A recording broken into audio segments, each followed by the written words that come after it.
about to be.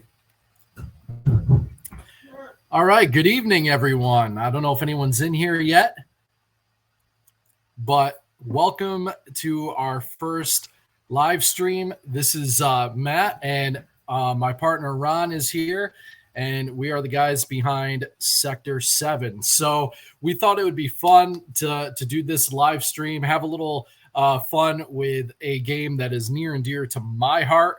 I still own my original copy, which we won't be playing on that tonight.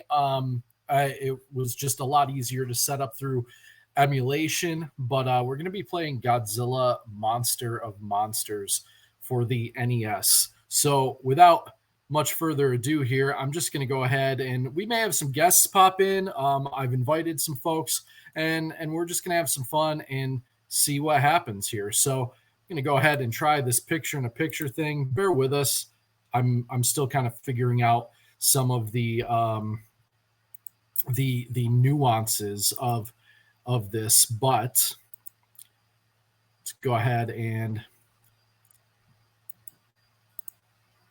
I'm going to share this window here, and give me just a couple of moments to get this set up, and hopefully we will have. Whoop. Let me go ahead and turn the audio on that down. It's a little loud. Whoop. Wrong button. One, I do indeed love the music in this game. It is absolutely fantastic. Let's try this. Uh-oh. Audio's a little glitchy. I'm gonna start having seizures. Yeah, that was a little glitchy there. Let me see if I can't.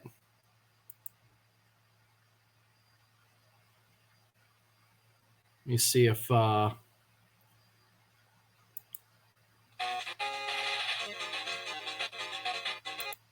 okay, so it does not like that. Let me see if I can exit.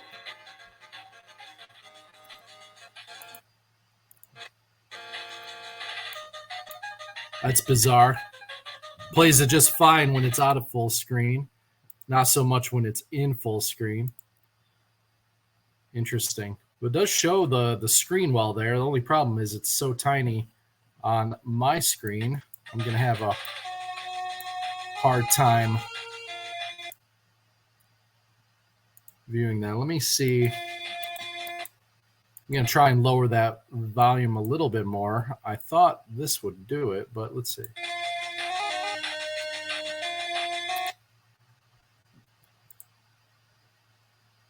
Let me see.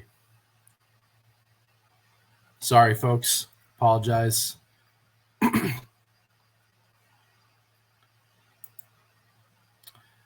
Let me see here.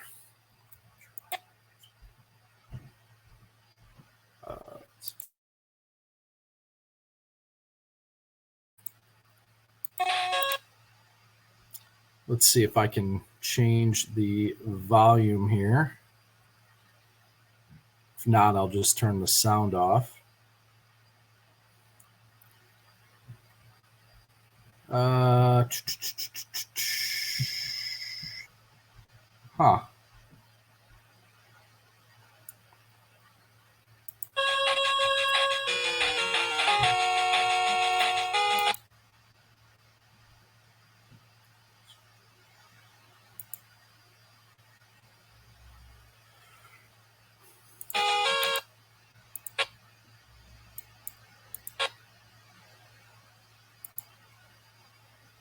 Okay, so that does turn the volume all the way down.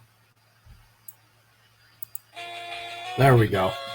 That might be better. Let me know if that's still too loud, but I think we can work with that. Let me see if I can.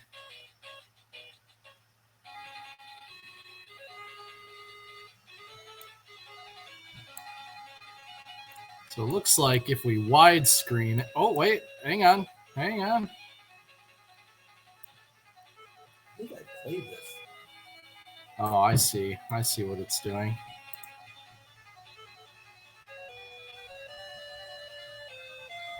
All right. Let me see.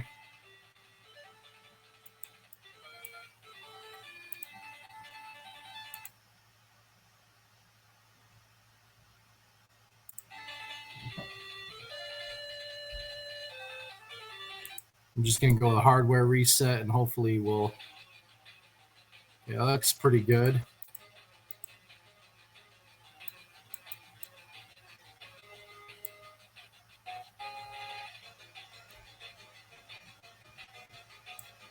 All right, I think I can work with that. So we're going to go with a new game, and this could be a bit of a long haul for us here, guys. We are... I'm planning on beating this whole thing in one shot. Could be a couple hours. In 2XXX AD, the Earth receives a declaration that we need to learn how to read faster. Slower. That too, yeah. A declaration of war from Planet X. Man, those guys are always trying to mess with us. Planet X? Yeah. It's the worst. The Planet X is the worst. The worst. One, for those of you out there, if anyone's watching right now that are, just familiar with the genre, we just saw on the screen the Gotengo from the film Atragon, as well as the Moonlight SY3 that was featured in Destroy All Monsters. Solar System as the battlefield. I think I have this game. Bloody combat. Bloody what? Bloody combat What was that? begins. There's more of the Gotengo in the background. A whole fleet of them, in fact. Begins between space monsters and soccer moms. Our guardian. Sorry, guys. I really just want to see this for y'all so you get the full experience. But man, is this a slow crawl. Godzilla and Mothra. Yes. So Godzilla is who now? I don't know. Who's Godzilla? Who's All right, we're gonna skip we'll that. Figure it out. The Earth. All right, guys. So if you notice, it is in full screen mode. I don't have my face on the screen now. Maybe we'll try it in a little bit, but I want to make sure that we're not going to lag or have any issues. I'm going to go ahead and get started. As you can see, it's got this kind of weird game board type design, and you can advance the monsters. Godzilla can move 2 spaces, and Mothra moves 4, and then there will be a stage that is side-scrolling you have to fight through. And, of course, we have to beat the monsters before we make it through the base. And there's going to be like 8 worlds, okay? So we're in for a little bit of a haul here. I'm going to go ahead and get started with Godzilla. I had this. No. Brittany says, hi, guys. Brittany, watch. So Godzilla, as you can see, has a punch move, a kick. He has the tail whack, which is one of my favorites.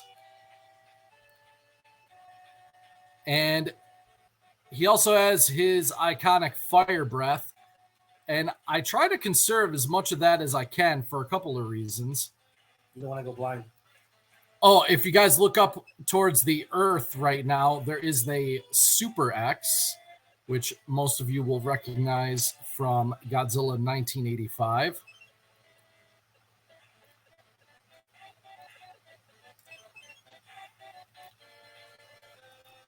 And if you look out the left of the plane, you'll see the Grand Canyon. Yes, thank you. The Grand Canyon's my favorite. It's just a big sand pit. Yes. It's a big quarry. So the monster that's approaching us right now is Ghidorah, and he's a giant jerk. So whenever you go up to a monster, it's going to ask you, will you fight the enemy? Yes. And then it asks you a redundant question. Will you fight Ghidorah? Yes. We're not going to be a punk. But first, we got to go through the stage. And if you guys notice, there's a life bar and an energy bar. Mothra's energy weapon is her scales, which in this game just appears as wings. We're going to drop a bunch of those. I'm not going to only focus on the game. There's another Super X up there flying around, but Anyone think there's a correlation between how bad the graphics are in old games and how awesome life used to be? yeah, I don't know. Honestly though, I'm going to just say for an NES game, This was the shit. I know I have this now. Yeah. I freaking love this game. Yeah, this game is gorgeous. It is. This is a well-made one. Not only is this game visually very appealing. Now, is it perfect? No, it's definitely a slog. It goes on a long time. So if you're planning on sticking with us through the whole thing, I think the CGI is better than Flash, though.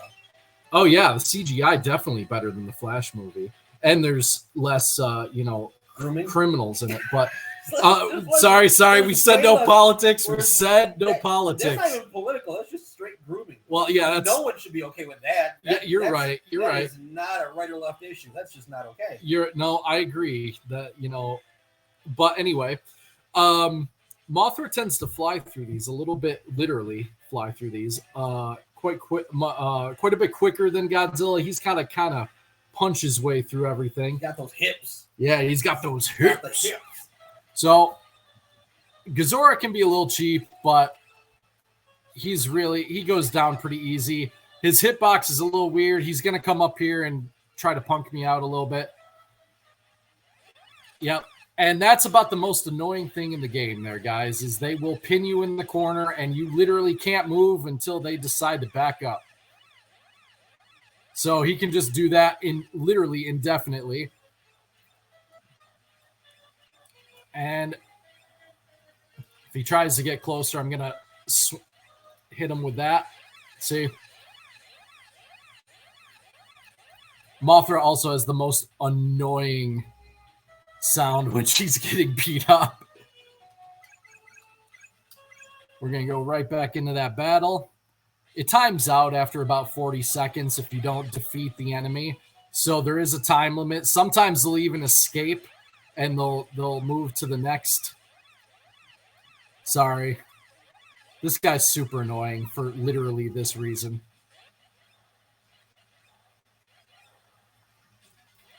Got him.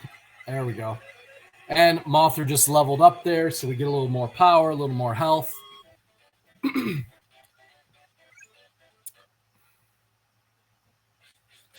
Mogira came up, wanted to fight me right away. Some of you may be wondering, like, wait a second. I've watched Godzilla movies. I've never heard of these two, Ghidorah and Mogira. Well, join the club. Actually, Mogira, you might know as the robot from Godzilla versus Space Godzilla. However, you'll notice this version looks quite a bit different. That's because it's based on a film called The Mysterians, another Toho film that featured this kaiju mech. And there's actually a sweet spot that I can get into with Mothra where Mogira actually can't hit her. But I'm going to move forward. Nuts. I'm going to try and get Godzilla down there. I really want him to finish Mogira off so he gains the experience. The max level in this game is 16, so we got a little ways to go. But never met a Mogira I liked. Yeah, me neither. Mogiras are just not cool. That was me. That was my comment. I know. I see. That was might be the only one we get tonight. Who knows? We got Brittany. Brittany's always good to us. Yes. Oh, Mogira retreated. So that's unfortunate. It'll actually cost me an early level with Godzilla, but we're just going to keep pushing forward here. So for those of you who aren't familiar with us, my name's Matt Boyce, and I'm here with my buddy and partner, Ron Mozicki, and we are the writer and artist, respectively, and creators and collaborators and all the above, all those C words. Maybe that's not the phrase I was looking for. Yeah. But anyway, we are all those things for a comic called Sector-7. And essentially, that's going to feature 7 all-new kaiju. All right. And it's starring our main guy, our big bad, who's our stand-in for Godzilla, but not just a stand-in. He's gonna be different. I think he's really cool in a lot of ways. Is Nagara, and we're gonna have, like I said, 7 new monsters, a great cast of characters. We are live right now on Fund My Comic. So if you're enjoying the stream and you like giant monster stuff, please go to Fund My Comic. Please support us. We've got digital, we've got physical, we've got all kinds of covers. You can get everything from, you can just get a digital copy and give us a read. You can, even just buy us a coffee because you feel like it. Actually, it's not really buy us a coffee. It's Feed the Kaiju, man. It's Feed the Kaiju. We got our food bills for these monsters. There's 7 of them. It's intense. So I love the details that they included in this game. Like that monster right there was actually Manda, again from the film Atragon, like the Gotengo. Here on this stage, these are actually a monster called Dagora, Dogora, from the film the same name. And actually in the background is the actual, like, it's a whole bunch of Dagora monsters. And then these were referred to as like Dagora cells, I do believe. And there's 2 different versions of them. This is the only place in the game you'll find the power, the special meter power up. Oddly enough, it's from those yellow cells. It's completely useless because by the time you get to them, you don't really need them at that point. But so there's the moon and there's, so what planet are we on right now? It's we're on Earth right now. We start off on Earth. But I see the Earth. Yeah, we see the Earth. It's really kind of bizarre how the planets are always in the background. I almost want to say we're like on the moons of the planets because the planets are always in the background. Like when you're on Saturn, you see Saturn in the background. It's really, yeah. I think it's just kind of a mistake on the developers' part, but it looks cool. I'm fine with it, and I just pretend we're on one of their moons. And if they don't have a moon, we tell science to shut up. They'll just make one.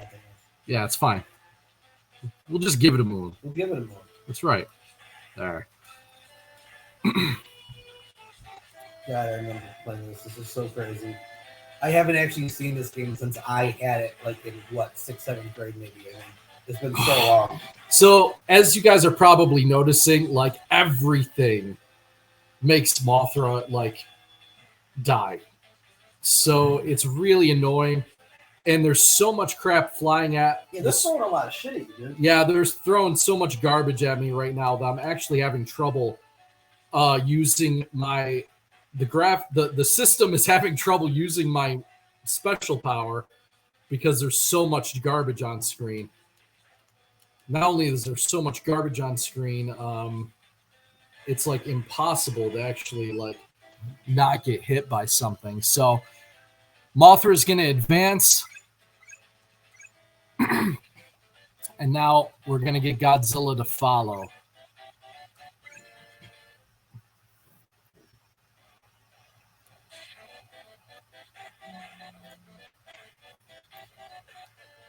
If you guys are out there listening, watching, drop a comment in. We'd love to hear from you.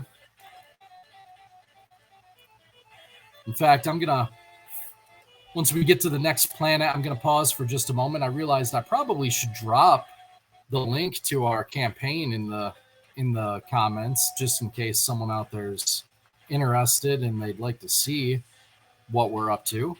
We're still not the best at marketing. We could definitely do a better job, but we're real. We're real. We're doing anything we know how. We just don't know that much. That's the problem. We're new.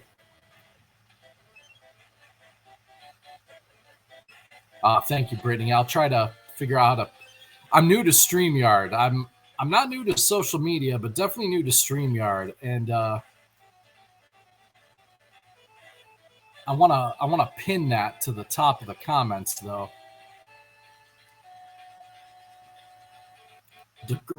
There's our Degoras again.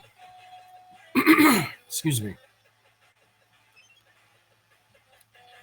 There's our Moonlight SY3 in the background. One, two. Jab, cross. Yes, jab. Jab, cross. Thank you, Brittany. We appreciate you. Boom. All right. Now that we've gotten there, we can advance to the next planet. So almost one down. Only like, I don't know, probably 7 more to go, something like that. I'm on the edge of my seat. I don't know about you guys. Hey, this is pure entertainment right here. Pure entertainment. This is suspense. One, I just got to keep talking about just how beautiful, like, even though, like, right now, it feels like we're fighting through, like, the Death Star trench or something. Oh, yeah. Like, it's just super cool. I remember growing up with this. This was one of the first games I owned on the Nintendo Entertainment System. My parents got it for me all the way back in 1989. I remember the store I was in the very first time I saw it. And at like 3 years old, I was a Godzilla fan. So this was just like, I wanted this thing with all my heart. And it took me a little bit to figure out, but it was one of the first games I actually beat growing up. Not the first. That was DuckTales on the NES. But yeah, just super...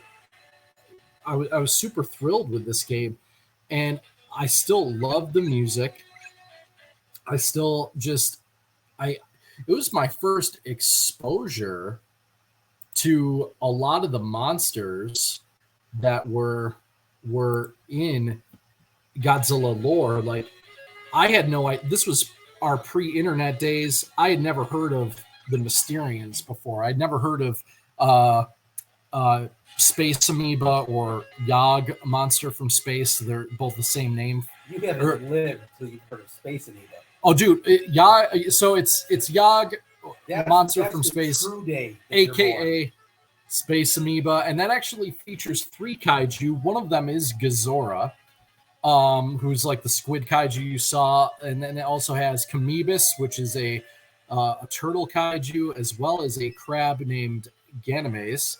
And it's a super cool movie, but I honestly didn't see them until I was almost probably 20 years old. So this was my first exposure to a lot of that stuff, or at least maybe 15, but it was 15, 16-ish.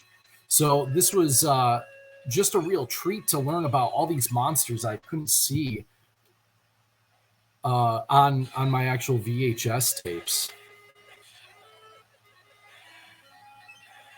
Hopefully I'm not boring everyone by talking too much out there, but...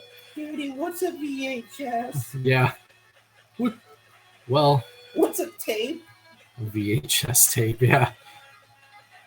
Mind-blowing how far we've come. Seriously, direct correlation between the shittiness of entertainment and the amazingness of life.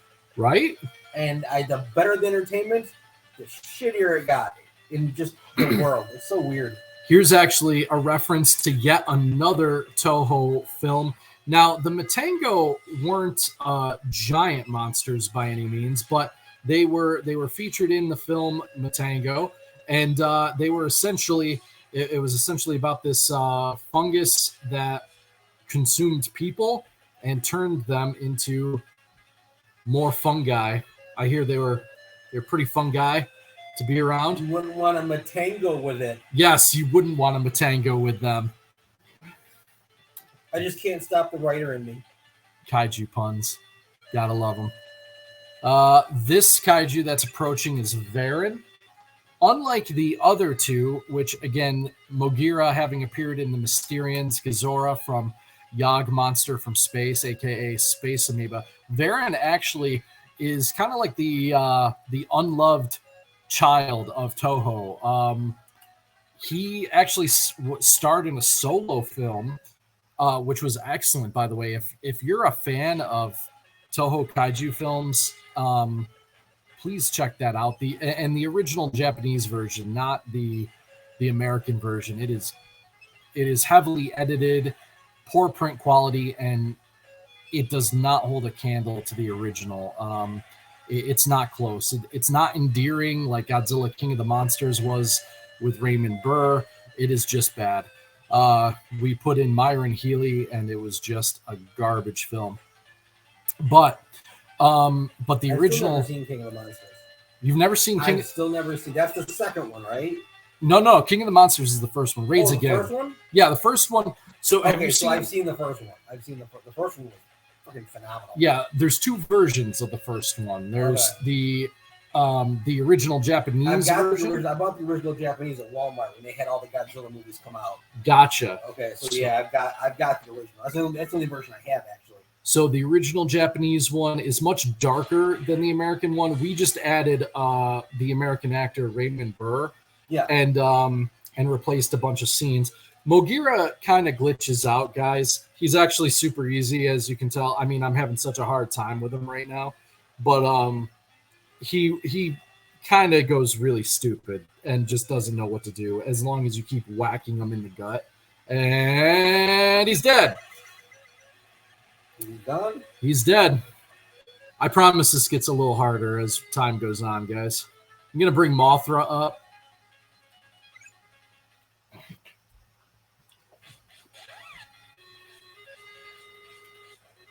The music does get a little repetitive, but it's just so, like, almost every theme in this is a winner.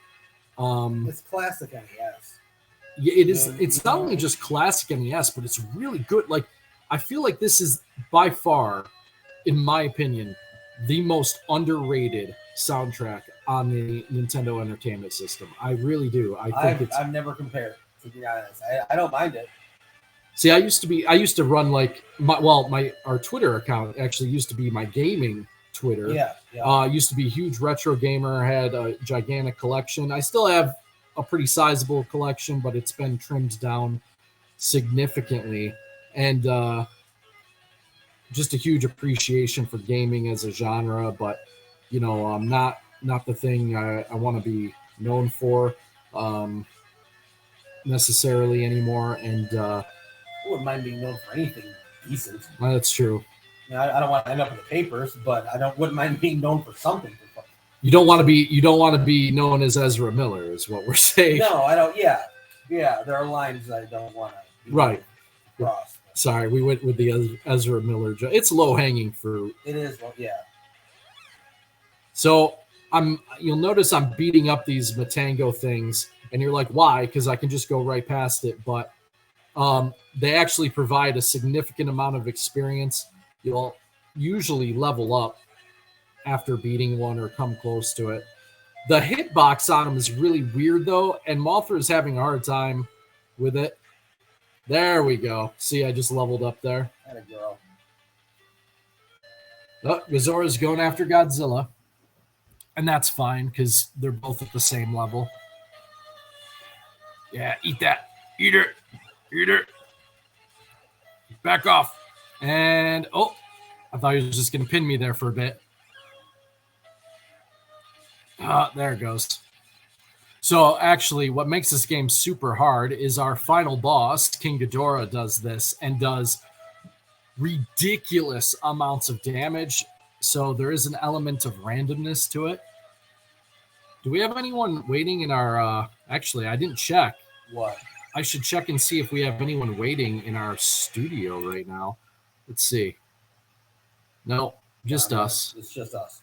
It is literally just us. That's okay. We're recording this, and we are gonna post it to our YouTube on the off chance anyone wants to go back and revisit. I know I will.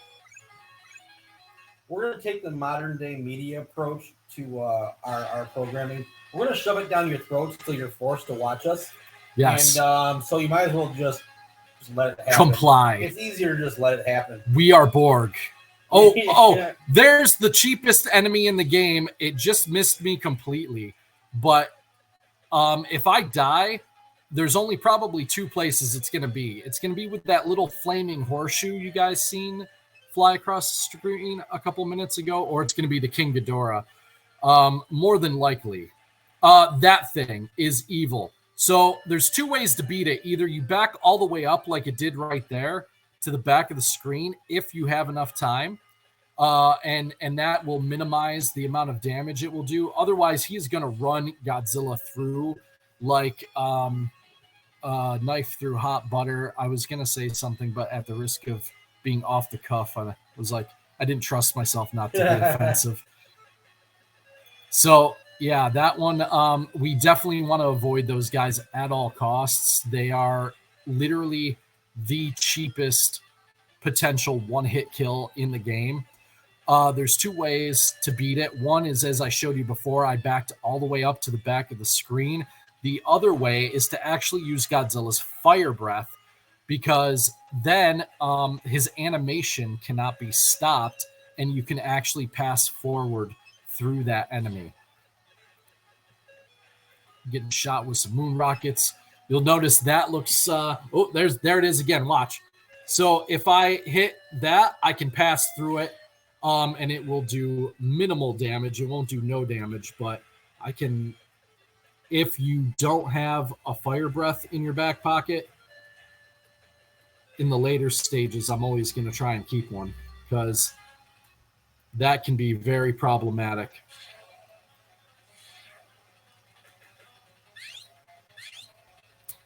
Oh, I'm tail whacking him right in the groin. Look, he's crying out in pain every time I whack him. I remember that dude. Holy cow, I remember the noise and everything. This is insane. Right? This is Varan, one of my favorite kaiju. Bring up any very childhood traumatic memories.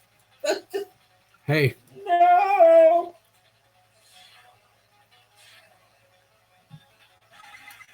There we go. We're at level 5 with Godzilla, cruising right along. All right. So we'll go ahead and advance Godzilla forward since we're pretty close with him anyway.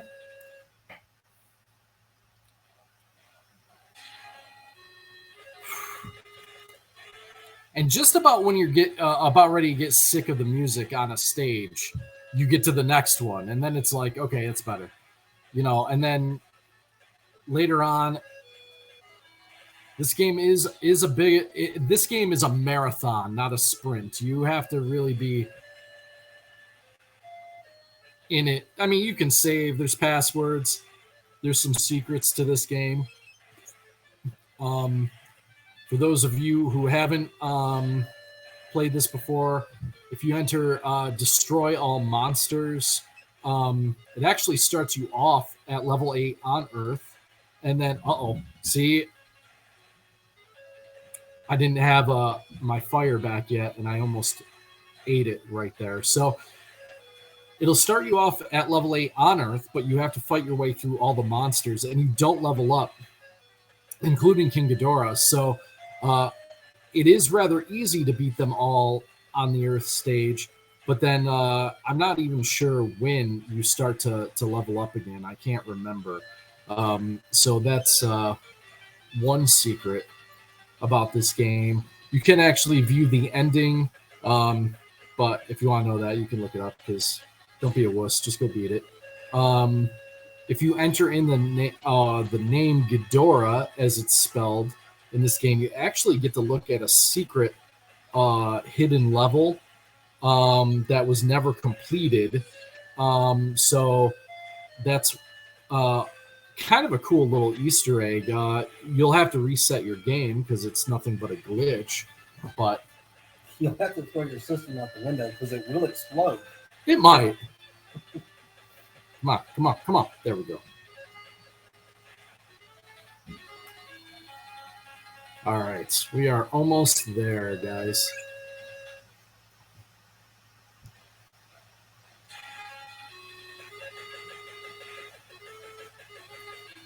Me and Britt were watching South Park last night, and the episode with Cartman is Dog the Bounty Hunter.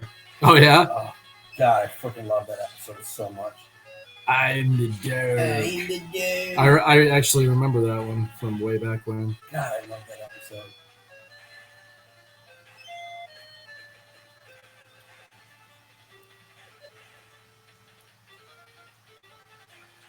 The annoying thing about those things is the hitbox. And that's the only thing that's kind of difficult about this game is a lot of things are really hard to kind of hit in just the right magic spot.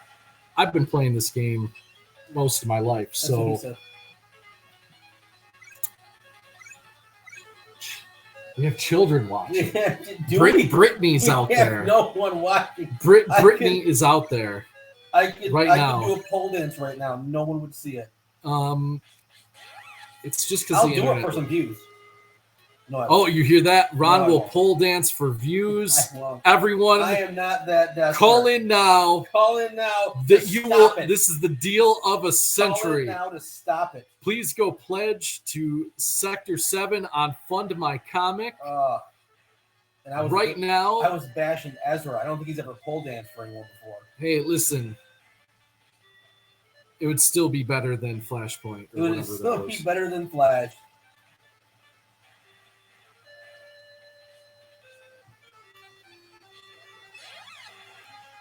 They brought in Michael Keaton and they couldn't save that. Isn't that crazy?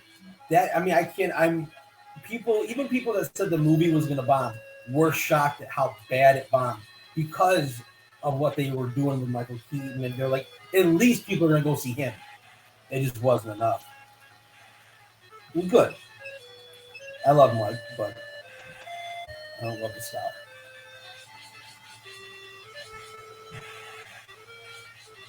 For anyone out there who's on DeviantArt, I can't believe how it almost completely switched to about 80% AI art.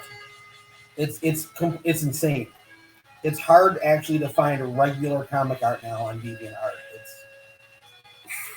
I'm not one to rage about AI art. I don't really give a shit. I mean, I can do stuff too, but it's pretty annoying because DeviantArt has, I got like over 1,000 like saves, favorites, because I just love the black and white art on there so much, and it's just all AI art, and then like 90% of the 80% of AI art is all just boobs and butt, anime chicks and Iron Man suits. It's really weird. It's like a AI Comic-Con. It's just ugh.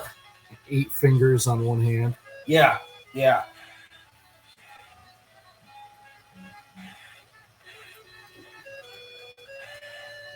know what they don't have at Comic-Con anymore? What's that? Comics. Right. It's pretty much everything but. It's comic. They don't have comics at Comic-Con That's because anymore. Comic companies don't make comics They anymore. don't make comics anymore.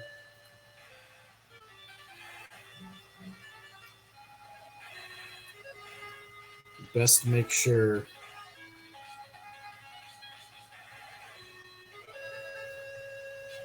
It's like, hey guys, did you pick up the latest issue of anything? Yeah, right. Yeah, literally. Did you pick up the latest anything? No. There's a spider. There's an AI art of Spider-Gwen. Can't stand Spider-Gwen. Yeah, especially I'm sorry, but like Spider-Gwen's code name that they use when they feel like it is probably Jacob. What up? We are joined by Jacob Lyngle. Someone's here? Yeah, someone's watching. He's in the chat. That's our new best friend. Dude, it's Kaiju United. They've had our backs from the beginning. Oh, they're there? Nice. Yeah. There's Supergirl and Miss Marvel making out. AI art. AI art of Supergirl and Miss Marvel making out. Of course there is. Oh, thank you for letting me know, Jacob. I apologize. Let me pause this here. Jacob's backstage. Let me go let him in. And we're going to add him right to the stream here. Nice. There we go. Oh, I didn't even realize my camera was showing. I've been on here picking my nose. Can you guys hear me okay? Yeah, we got you, buddy. Yeah, we can. Ron here is to my right. I'm off screen, but yeah, I'm here. He's off screen because he's pole dancing. But you missed the Ron pole dancing portion of this. Oh, I sure missed that. That's in the OnlyFans section. Oh, okay. But there's no one watching us there. There's either, no. so. We don't even have OnlyFans, so yeah. We have OnlyFan because it's literally only one. OnlyFan. That's fantastic. So, Jake, how you doing tonight? I'm good. I just had 2 days off of work, so I just kind of chilled out all day. I did a couple things for the site, and I'm just jumping on your stream. I'm going to jump on a group call in an hour or two. It's just kind of a fun call day. Yeah, absolutely. I just got out of college a little bit ago, finishing up my master's degree, and yeah, we went straight into this. So thanks for joining us. I know it was super short notice. I did also send out invites to a couple other folks. We'll see. Again, it was on me, super short notice. So if no one else shows up, it is definitely not their fault. It's all good. I'm here. I showed up. Yes, we know. And yeah, you're awesome. We appreciate you. We appreciate the guys from Mazer Squad, Mazer Squad. Paul at AGE Comics. Matt Frank he's shared us out and been super supportive. So we're just grateful for all those folks. And if you guys if anyone does wait backstage, just shoot me a message and I will let you in because I can't. Actually, I probably could move that screen over so I could see, because I'm only playing on about half my laptop screen right now. There's a lot of downtime in this game. You guys will notice it's kind of a slog. There's a lot of these stages, and they, for better or worse, it's a long game, which was great back in the 80s. You felt like you got your money's worth, but it is a little monotonous, so we're just going to talk and have fun. Did you see they picked the new Superman and Lois? I did see that. I'm pretty excited. I did like the casting choice for Clark, and then I'm sure Lois will be fine. Perfect. Lois looks great. I never liked Amy Adams at all as Lois, or just as a no. I'm just kidding. I don't mind Amy Adams. She's actually a hell of an actress. I've seen her in so many different movies. And Amy Adams is a really great actress. Yeah, and other stuff. And that was the only movie where she was unwatchable. So I actually blame the director, because if you've seen enough Zack Snyder films, the dialogue is always really it always feels very planned out and very he not only tells you what to say, but exactly how he wants it said. So the dialogue never feels like they're actually talking. And Amy Adams I couldn't even listen to her. She was awful. And then every other movie, she's amazing. So it's not her. Yeah, is notice. Is it the writers? No, it's not even the writers. I mean, it's the direction and how they're conveying the performance. Dialogue has nothing to do with the writers. It's literally because it is pretty much in almost all his movies. People say, like I said, there are directing styles, and some directors are some directors who have acted are usually the best kind of directors because they understand actors. They get it. Yeah. And if I feel like he literally has a certain cadence or way he wants things said, and it always feels overly dramatic and overly serious, which is pretty much how he directs his films, anyways. Mm-hmm. I thought he was. I mean, and I'm super biased here because it's one of my favorite comics and comic book movies of all time. But I thought in Watchmen that was great. His job on that. You know what? Watchmen, I didn't like the first time, and I liked it the second time, and then the third time I loved it.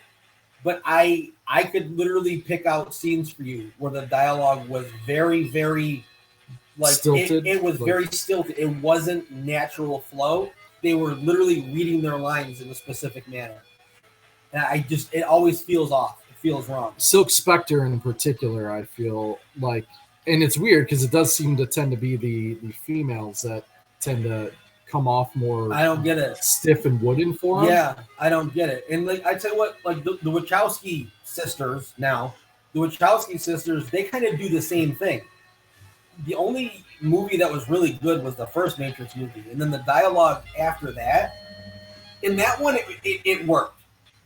And then the second and third one, I don't even count the fourth one.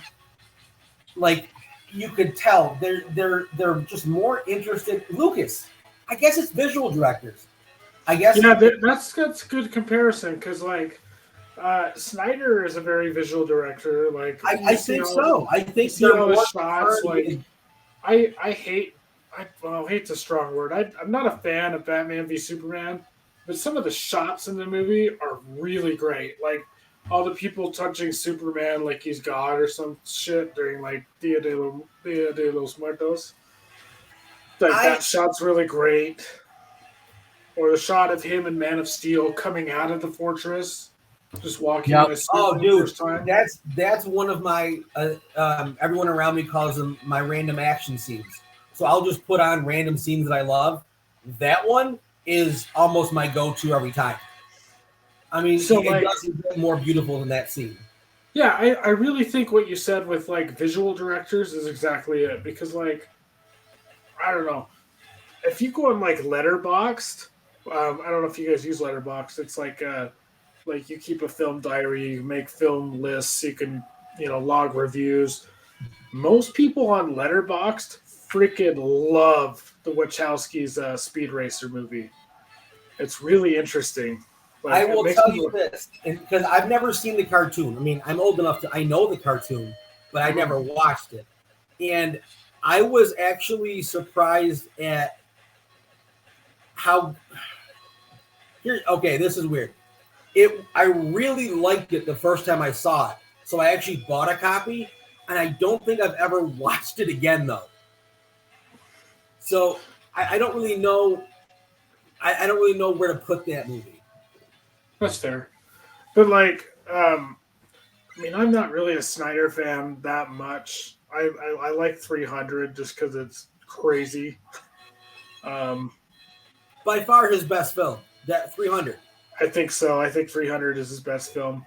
I haven't seen a zombie movie he did for Netflix with Batista. Oh, it was laughable. Dude, actually, do yourself a favor. Watch it with a few buddies and just have a good time. It is so bad.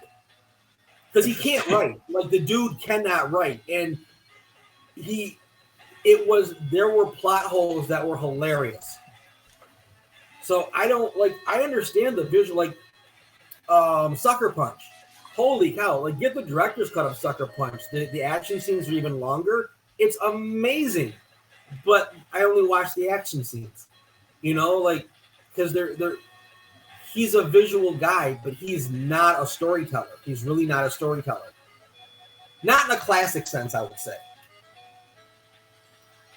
Yeah. But I did like the Snyder cut, shockingly. I thought it was pretty good. Of the Justice League? Yeah. Yeah, Justice League. It was better. It was now, again, to me, like, what's weird? Maybe you might agree or know what I'm talking about. I don't mind movies that take themselves seriously. Like if The Batman with Robert Pattinson took itself seriously and it was amazing. It was amazing. But I really Zack Snyder does it in a way where it takes it so seriously, it crosses this line to where it's like, dude, relax. You can have a little bit of fun. It's okay. See, I really did feel like Watchmen kind of rode that line really well. Yeah, but that's because he didn't write it. It wasn't his. Oh, right. Okay. I agree. Zack Snyder can take someone else's work and make it beautiful. He can do that. But he cannot work with original stuff. He's just not good enough as a storyteller. Yeah. I mean, oh, man. And if you don't know something... Well, go ahead. I'm sorry, buddy. Very good. I was just going to reply to your earlier discussion about newer comics, and I was going to bring up how freaking awesome the Immortal Hulk was. Like, I'm a giant Hulk fanatic, and that was probably one of the best modern runs I've ever read. Did Alex Ross do the covers to those? Yes. Okay, I know what you're talking about. I go on a It's like- site called Read Comics Online, and I've started reading that a few times, and I was impressed. And I just keep forgetting to like finish the run. It's really good. It like goes through really well. Yeah, I think it's really great, and it's Okay. probably the best Hulk since Peter David, man. Like it's been that long, in my opinion. Hulk is apparently a really hard character to write. Yeah, but it's like I mean, you've read some of it. It's like a horror Hulk comic, like an EC Comics Hulk, which is really cool. Yeah, I mean, I dig it. even the artwork was really good. Like I said, I read a few issues and I liked it, but I have like on my tablet, I've consistently got like 8 different tabs open, all on the same site, all different books, and then I just like I have like ADD when it comes to reading comics. Totally. I can't sit there and read like 25 straight issues of one book. I actually think reading comics gave me a little bit of ADD when it comes to reading. I'm that way with TV shows. I can't. If I look at it and I go, "Oh, this show has 10 seasons and 500 episodes," I'm just like, I can't commit to that. I can't commit. I know. I've got goals. I can't do this.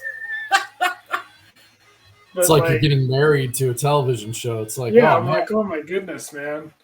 Like, and I even struggle with some of like I love Tokusatsu to death, like the Ultramans, the Kamen Riders, and the Super Sentais. But even then, each show is like 50 episodes.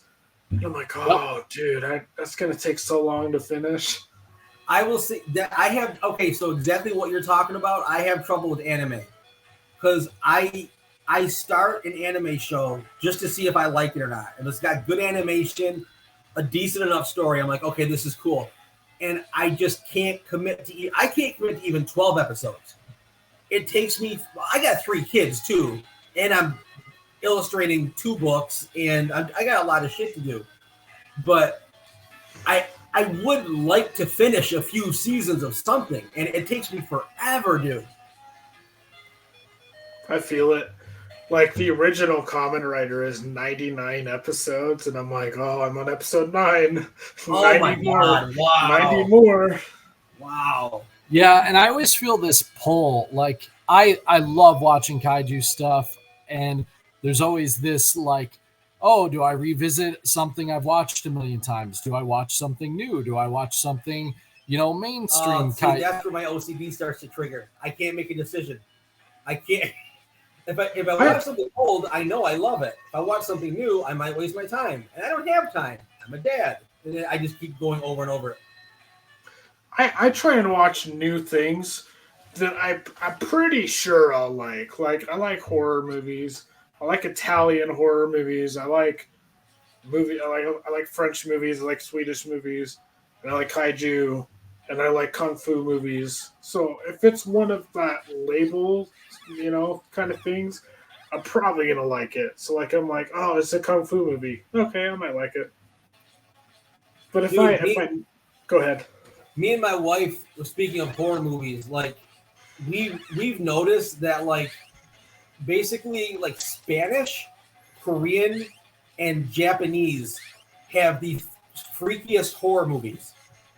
Like, they do it much differently than American, and Americans got some good ones too. But like, because we go on Netflix and we're like, okay, let's just try it, and we're at the point now where we kind of get excited when it's Spanish.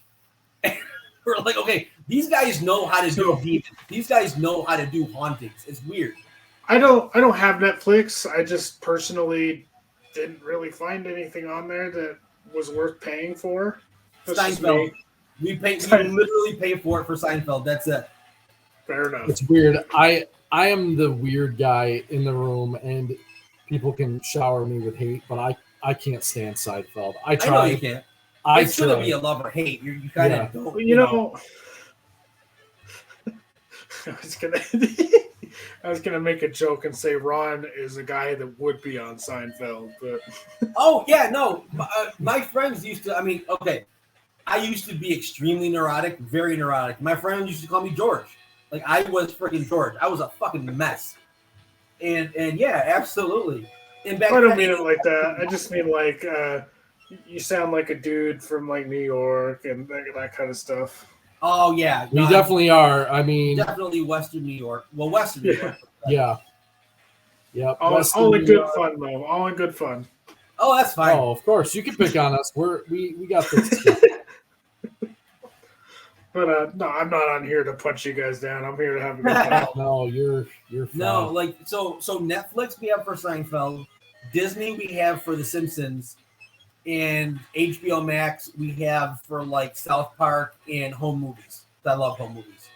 I love that show. I got mad. There's several things that got me mad at Netflix, but one of which was them basically using the fans to fund, a couple seasons of Mystery Science Theater and then canceling it because they cancel everything. But yeah, I was like saying, hey, the fans paid for a lot of that. And then you don't even, give us a little bit more. Like, come on. So I was really upset about that. And other than like Pacific Rim and the Godzilla animes and stuff like that, I really have no reason to keep it. So yeah, that's kind of what happened with me. Once I saw Singular Point, I was like, okay, cool, I can deactivate it again. Right. Yeah. And honestly, buying a bootleg Blu-ray of that is probably cheaper in the long run. Right. I have HBO Max because it has Turner Classic Movies on there. I like classic cinema. It's got a lot of Godzilla on there. It's got pretty decent movie selection. I have the Criterion channel for all the world cinema. They just put all the Elvis movies on there, so I'm going to burn through those. Oh, HBO Max had a bunch of those for a while. And then I have Shudder for all the horror, and Shudder's fucking dope. Yep. I love Shudder. So Shudder, go ahead. Oh no, go ahead. I was gonna say Shudder's cheap. Like when I first got it, it was $4.99 a month. It may have gone up a couple bucks, but that's it. Nice. Shudder cheap. Yeah. Right now, I got rid of Netflix. I really I do have Disney Plus still. I'm just checking our room, make sure we have no one in waiting. I'm gonna pop that on the side here while we're playing. But yeah, I like Tubi. Tubi's got a ton of Tubi is the go, dude. Yeah, Tubi has all the Godzilla, all the Ultraman released here, a bunch of the Kamen Rider. Yep, Super Sentai. It's got all the what's the name? SRS Cinema, like those super obscure, Blu-rays and DVDs they've been coming out with the past few years. Like it's got a couple of if you're a wrestling fan, it's got a bunch of the El Santo movies, that luchador wrestler from Mexico that was like the Mexican Superman. Yeah, and then he became a movie star. Yep, I like those just because of the connection to Mystery Science Theater and that kind of stuff. So I enjoy those. Like Tubi is just, it has the Weird Al show. I don't know if anyone remembers the Weird Al show. I remember the Weird Al show. I freaking love the Weird Al show. So many good shows. That newest kaiju film from Thailand, The Lake, that I spoke with the director about on the site, is on there now. Nice. His other film, The Maid, is on there. It's a pretty good twist and turn kind of thriller movie. Who Killed the Maid? Who did kill the maid? The butler. You have to watch it and find out. I thought it was Colonel Mustard. Colonel Mustard in the kitchen with the wrench. Yes. I thought it was Ezra Miller. Might have been Ezra Miller. Sorry, we kind of have a running gag going on Ezra Miller. And at first I thought it was too controversial. And then Ron pointed out that, grooming and stuff like that shouldn't be controversial. It's not controversial. Right? Yeah, no, it's like... Neither is assaulting Universally. people in public. That's Universally that's pretty condemned. universal, yeah. Yeah, Ezra's on the shit list for everybody. Like most Good. people didn't see the Flash because of Ezra. Yep, I refuse to support it, so glad I'm not the only one.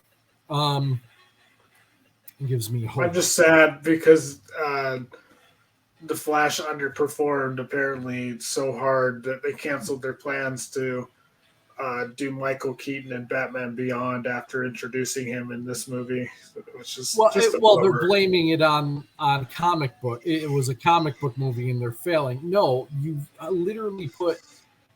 I want to be careful how hard I go. They know what they're They know what. They gaslighting. know why it didn't succeed. It's ridiculous. Comic book people will watch anything cool forever.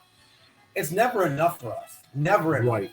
So, it's not that. One, can I just appreciate this landscape for just a minute? I love the scenery. Like those flying saucers are from Invasion of the Astro Monster. Again, you've got the satellite missiles like from Godzilla 1985. This ruined city just comes to life and starts trying to wreck Godzilla. Like, I mean, how cool are some of these scenes? I want to see some in an actual Godzilla film. And once again, we're on Jupiter, but we see Jupiter in the background. It's like putting the name of the book you're reading on the top of every page. Right? I know where I am. Godzilla, power, life. Still looks cool. But yeah, so I don't know. Did you ever have any experience with this game at all, Jacob? I've played it once or twice, maybe 3 at the most at G-Fest in the arcade room. They have it like every Godzilla game they can possibly get. Nice. I played it a few times, but it's just kind of. I mean, I was a kid when the Pipeworks trilogy came out, so that's kind of my bread and butter. Hey, I love them. No hate against them at all. This is my childhood. A little bit older, of course, but this was just so much fun when I was growing up. And I don't know if anyone caught a little bit ago, I used my fire breath and it didn't take out one of these tri-cannons. And that's kind of what I was saying earlier about the hitboxes being ridiculously specific. But this game is a bit of a slog, but I thought it'd be fun. It'd give us a lot of opportunity to just hang out and talk about what's on the screen here. I'm just trying to see if anyone's popping in to our stream from elsewhere. I sent a few links out. Don't know if we'll get any more surprise guests, but we're thankful you're here, Jacob. Definitely made a very lively discussion. Love it. Oh, of course. Yeah, I'm happy to be here. Awesome. Even if I don't know, like I told you, I don't know very much about this game. I know it exists. I know it was on the NES, and I know it's like you said, kind of repetitive, but I don't know. I like that people are fond of it. I love there's so many cool. I told everyone earlier that thing is one of the cheapest enemies in the game, and we just saw me get caught out. I've actually got to hurt. Oh man, I might be in trouble here. Come on, I'm gonna die. Yep, that thing took me out. Oh, I'm so mad. I couldn't get to that power up in time. So now the trick is, and I'm not concerned, I have to advance to the next board with Mothra in order to get Godzilla back. And he'll be down a level or two. So I'll have to gain those levels back with him. But that's all right. We'll manage. I hate those things. You get caught once and if it's not a one-shot kill, you're in deep trouble. But anyway, regardless, as I was saying, I love the details in the background. Like you saw the Super X enemies. They have the Moonlight SY3 from Destroy All Monsters. They have, Gotengo from Atragon. Manda appears as a regular enemy. There's just so many cool nods. Dagora shows up in the background. Several, and then you have the obscure monsters like Gazora and Mogira and Varen in it, and it makes for a really fun experience. That was my first exposure to a lot of these guys. Yeah, that's fair. Up in the top there's a Gotango flying by right now, but I pointed that out once or twice. But figure since you're here now, maybe you haven't had a moment to look at. I just really appreciate those details. But anyway, so once again, if anyone, I don't think too many are on, but if anyone's on and listening later on, the Brittany put the link in the chat for us to our Fund My Comic campaign. We are trying to promote and release a kaiju comic called Sector-7, and that is going to feature 7 unique kaiju. We think everyone's really going to love it, but we need everyone's support in order to make it happen. So please shoot over to that link. Follow us on Facebook, on Twitter. You can find us at Inside Sector-7 on both, and you'll be able to find this video on our YouTube account after we are done recording. So what else you got going on, Jacob? Any new kaiju thing? What are you excited about in the kaiju world this week? This week, I'm just getting ready for G-Fest mostly. I just recorded an interview with Dane G. Kroll, who wrote Realm of Gorio, the book series, so that'll be fun. That's coming out next week. Otherwise, I'm just kind of taking it a little bit easier on the site and just kind of talking to folks, and I'll be going to these conventions in July and August, and that's about it. Not nice. Too much. Hey, that sounds like a pretty good time, though. G-Fest is definitely something to be celebrating. I've oddly enough never been. It's something I've always wanted to go to, but never. The moon and stars have never aligned for me in that way. And I'd love to go have that experience at some point. It's fun. It's a lot of fun. I was asked during a panel at my hometown convention, FanX, Salt Lake City, which of the conventions they should go to, because that was the year All Monsters Attack started, and then we have G-Fest. By the way, I just shared the live stream in the Kaiju United group. I'm sure that'll awesome. help. Thanks, dude. Thank you. I was like, hey guys, I'm on this. But and I basically said, like, G-Fest has a bunch of stuff going on. So if you're there for the people and meeting the people, I mean, they have a model room with, like, sculpted models. They have movies playing 24/7. They have a costume contest, a gaming room where you can just play whatever video game you want, this Godzilla. And then, like, AMA is a lot more guest focused. So if you're there for the autographs and stuff, that's your jam, then you'll have a good time there. For sure. Hi, Matt Frank. Wait, Matt's in the room? Well, he says howdy. Yeah, he says howdy. Oh, he says howdy. Where?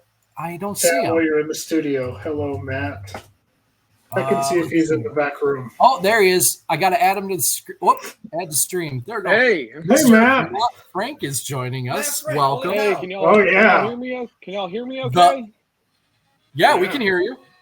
Great. We hear you great. The legend himself. Wow. We are in the presence of royalty here. So thank you very much for taking the time to come out tonight. Don't give me too big of a head there, guys, but thank you.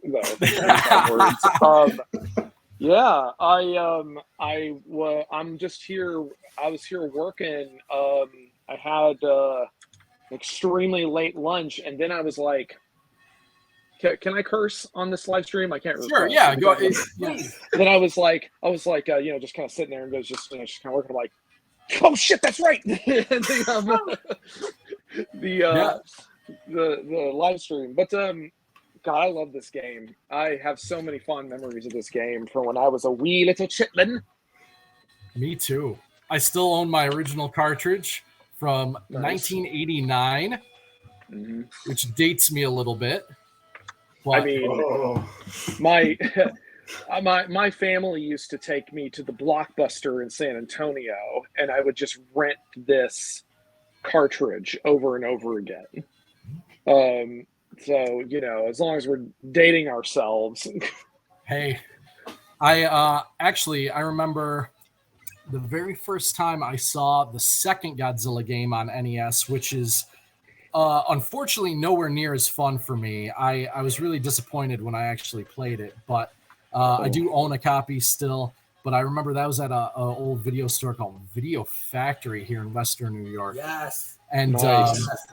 they had a cool poster up for it. The art on that box was phenomenal. And then I was disappointed to realize it was nothing like this one. But That was the Arai, the Noriyoshi Arai artwork, right? For Godzilla 84. correct. Yes. Yes, It yeah. was standing over the city. Absolutely. Which is just wildly not representative of the game whatsoever. No.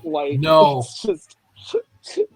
I can't 'cause tell you how excited I was when I saw the box, and then to play that game was a letdown. Yeah. But isn't that indicative of like the games of that time? Like I just like Mega Man comes to mind for me, and the box art on the original Mega Man. I don't know if you guys have seen that, but Yes. it looks nothing Oh my like Mega goodness. Man. Yes, Mega Man 2 even was similar. Actually, they all had really, I mean, not all of them, but a lot of them had really nice painted box art. Yes. Like even Contra, which was an awesome game in and of itself, but the box art, it was painted. It was really nice looking. Yep. Yeah. I mean, that's the thing is like, at the time, it kind of was like took for granted that you can, because the graphics at the time were really limited in scope and what they could represent. So your imagination had to fill in a lot of the gaps. And sometimes you get the original Mega Man, and then other times you get something really dope. Like I'm trying to think of some good examples. I think he said Contra was an okay example, but I think that was like not Schwarzenegger and not Rambo.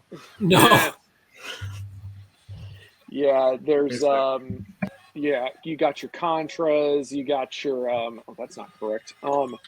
You got your Contras, you got your old Zelda box art too, which is just like, oh, this is like you have like I think the original Zelda cartridge was this lovingly rendered sword on the box. And yes. It's very simple, but it gives you an idea of like, oh, it's this epic fantasy adventure, and then you load it up, and no dispersions. It's a great game. They're great games, but you load it up, and it's like this little dude. Yes. He's like, and his face is like, when he raises his sword. Yeah, I got one. Castlevania, the original Castlevania box art is fucking awesome. Yeah. Yes, it was. There we go. I'm swearing on the stream. That's all right. We'll forgive you. Josh Holloway is in the chat, and he says, "What's up?" Hi, Josh. Thanks for joining us here tonight. We Josh appreciate Holloway it. is awesome. And I got to find a way to pin a post in this thing. I know it's possible. I should have done that beforehand. That's poor preparation on my part. But for those of you who don't know, Ron and I are together in the same room. You can only see me at the moment because I'm prettier. No, I'm just kidding. I'm playing. You're yes, playing the game. I mean, this is your thing. And for those who don't know, we are promoting a kaiju themed comic called Sector-7. It is going to feature 7 new original giant monsters. So, hi, Jonathan Hernandez. It says, "Whoa, it's some men with luscious hair." He's definitely not talking about me. I don't think Matthew's got luscious hair. Yeah, yeah, you guys are definitely rocking the luscious hair. Me, not so much. But I could donate some to you, don't worry. Brittany earlier put the link in the chat. Actually, I don't know, Ron, can you get on that computer and go to our Facebook and drop the link in the chat again? just in case anyone feels the need to check Yeah, out our I'll go on my campaign. tablet. I'll go on my tablet and do it. If anyone Yeah, is curious, they can check us out. I was gonna say I really do like the vibe of the artwork y'all are going for. It has it has like this, how do I put this? It kind of has like an early Image vibe to it. Like That would make I like sense. that the thick black lines and lots of cool cross hatching and stuff. So I dig it. That is Yeah. my jam. Yes, Image is, I think, if I may speak for you a little bit, Ron, one of your bigger influences, that right? was the most exciting time for me.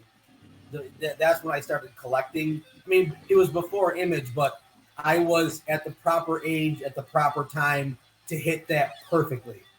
And it was just amazing. It was amazing.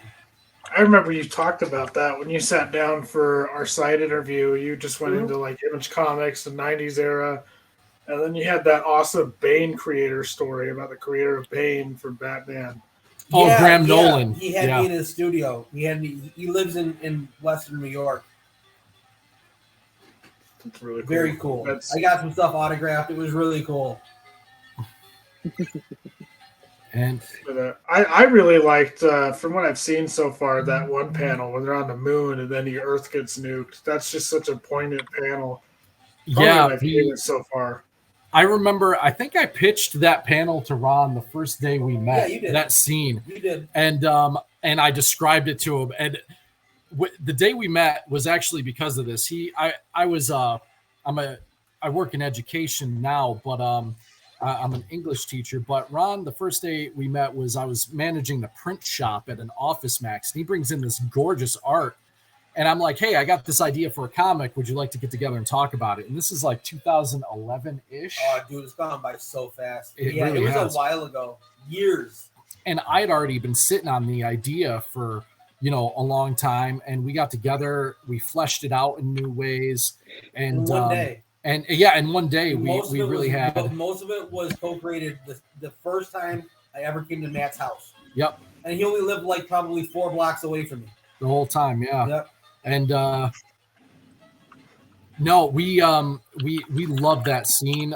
We've got a couple other scenes that were also derived that first day that I think people are really going to enjoy. But that moon scene is one of my favorites. I just thought it was so. It was a really good. I mean, it was a really good idea. It was a really good idea, and it was easy to illustrate because it was such an emotionally impactful idea that I didn't have to think about it too much. You know what I mean? It was really cool. Yeah, just really devastating moment. So thank you, Jacob. We appreciate that very much. We thought it was really cool. Oh, no, of course. It was just one of my favorite moments. I mean, I even just liked how you guys drew the cars pre-apocalypse, but I just kind of like that old kind of, I mean, it almost looks Atomic Age, but Matt pointed out it's a little more artistically like 90s Image. So I like that blend because it kind of feels Atomic Agey in the timeline it's set in, but with the stylistic art of the 90s. I feel so fortunate to work with Ron because he really created something unique with the visual style. Like I could describe things and the vibe I was going for, and I feel like I did that better with the characters and the monsters. But when it came to the world, I kind of told him the story of the world, and then he created the visual of the world, and he just did an amazing job of it.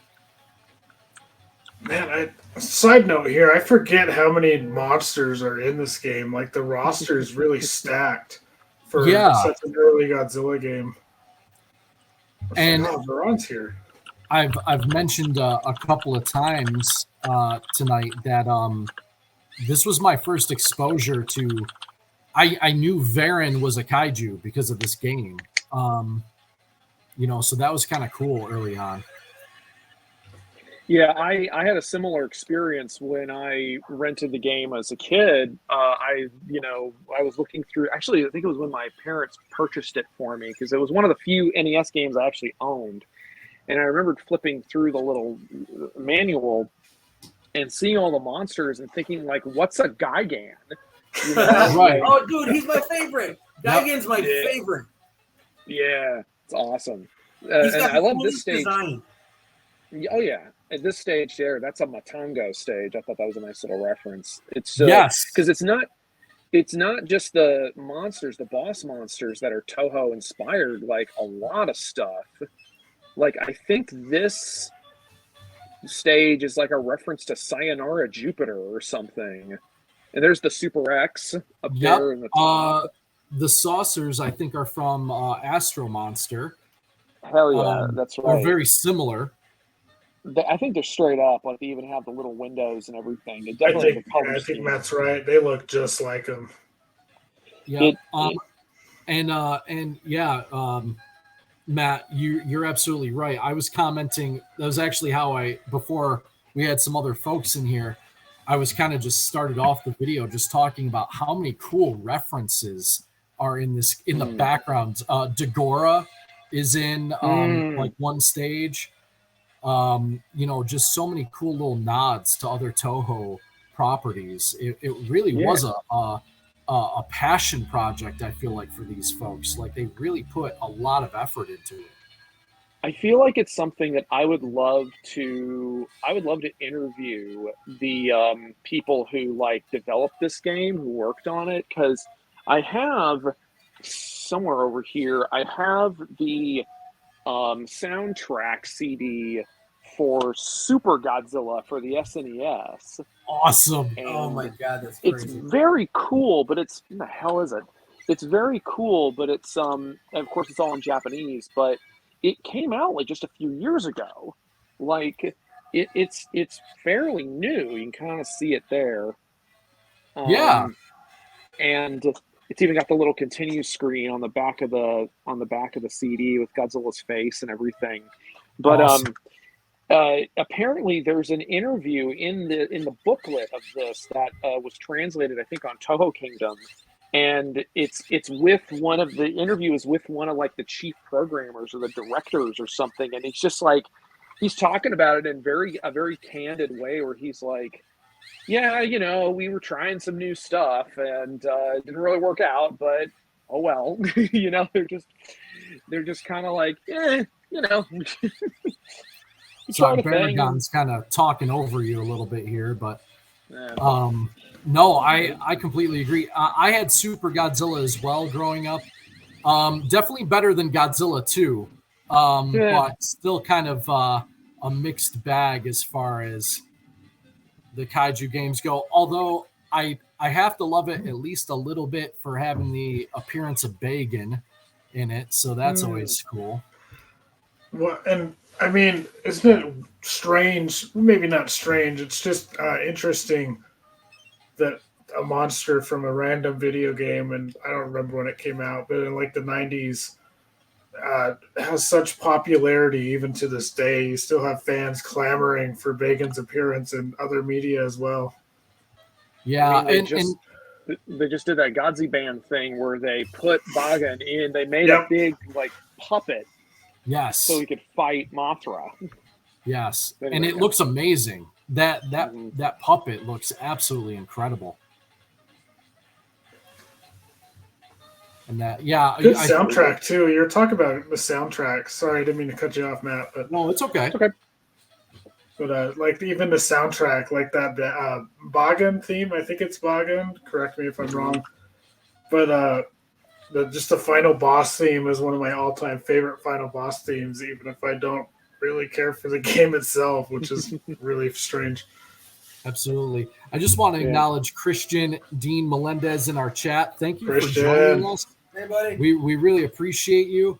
I totally agree. This game's soundtrack is totally fire. I said earlier on in the stream that I believe it's one of the most underrated. Underrated. Excuse me, I misspoke. Underrated soundtracks. Yes. That's why I'm on the side. You're my editor as I'm deep in thought. But I think it's one of the most underrated soundtracks on the NES, actually. Man, and for how many soundtracks, I'm a vinyl guy, like records. For how many soundtracks they're putting out right now, They should put this one out. I'm sure it would agree. be like a rights nightmare or something, but there's a Probably. CD in Matt's hands, so it can be done. You know, it's funny. The Japanese version actually has the Godzilla March, the actual theme for the title screen, but this one it does not have that. But it's I love the title screen music in this game. Even it's incredible. It's so odd whenever that happens. Whenever it's like music gets changed for stuff, and I imagine sometimes it's a rights thing, and other times, like with the original King Kong versus Godzilla, they just, for the American version, they ripped out a bunch of Ifukube's music and put in like stock music from like Creature from the Black Lagoon and stuff. And I'm like, why did you do that? Let's just put some music in from the Wolfman. I think moviegoers will like that more. It's so, I mean, I guess they thought it sounded more monster movie-y. That could be it. I'm not sure. Yeah, it wouldn't surprise me. Yeah, I agree, Christian. So many themes in this game are just incredible. Oh, Baragon retreated on me. Darn it. I wanted that EXP. Okay. Oh, well. I highly doubt when something in a movie gets ruined, it's a creative's decision. It's usually a producer's decision who have zero creative bones in their body usually. You're lucky if you get a creative producer. Very lucky, and they're few and far between.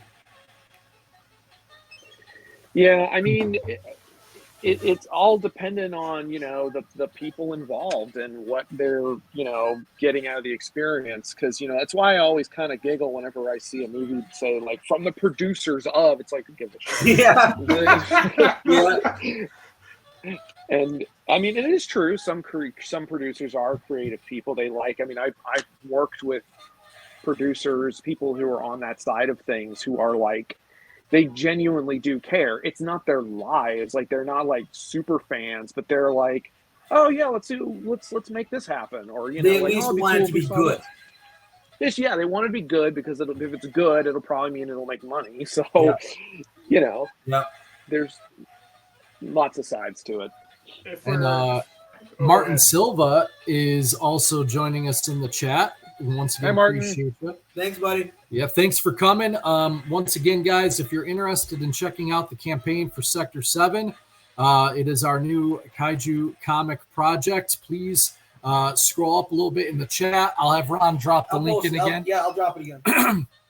But yeah, creepypasta vibes. What was it? Actually, Christian, you had the NES Godzilla creepypasta that was super popular like 10 years ago or something like that. I heard they were developing a ROM for it at one point, but I don't think it ever was completed. I think it's probably abandoned at this point, but I'll find out real quick. Also, Christian, you are correct. This game actually did have sprites in the code for Baragon and Anguirus. I know some people hacked it and made a Anguirus playable. Usually crashes, and he has no attack animations. He simply walks into things to destroy. I'm so glad Christian's in the chat. He loves this game, and he's younger than me, so it's really cool to see young people really attached to this game. Even if it's like, I didn't want to call it old because all you guys would be like, it's what are you old. saying, Jacob? Yeah, there's no way around that anymore. Yep. It is what it is. But yeah, it looks like there is a ROM on Game Jolt. Let's see. Yeah, there's a ROM for it for the creepypasta. Neat. So maybe we'll have to do a let's play of that at some point. Download if you dare.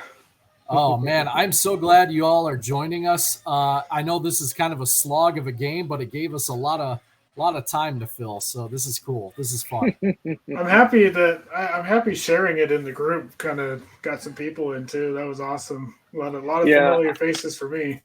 I put it out on. I went ahead and put it out on my Twitter and my Facebook too.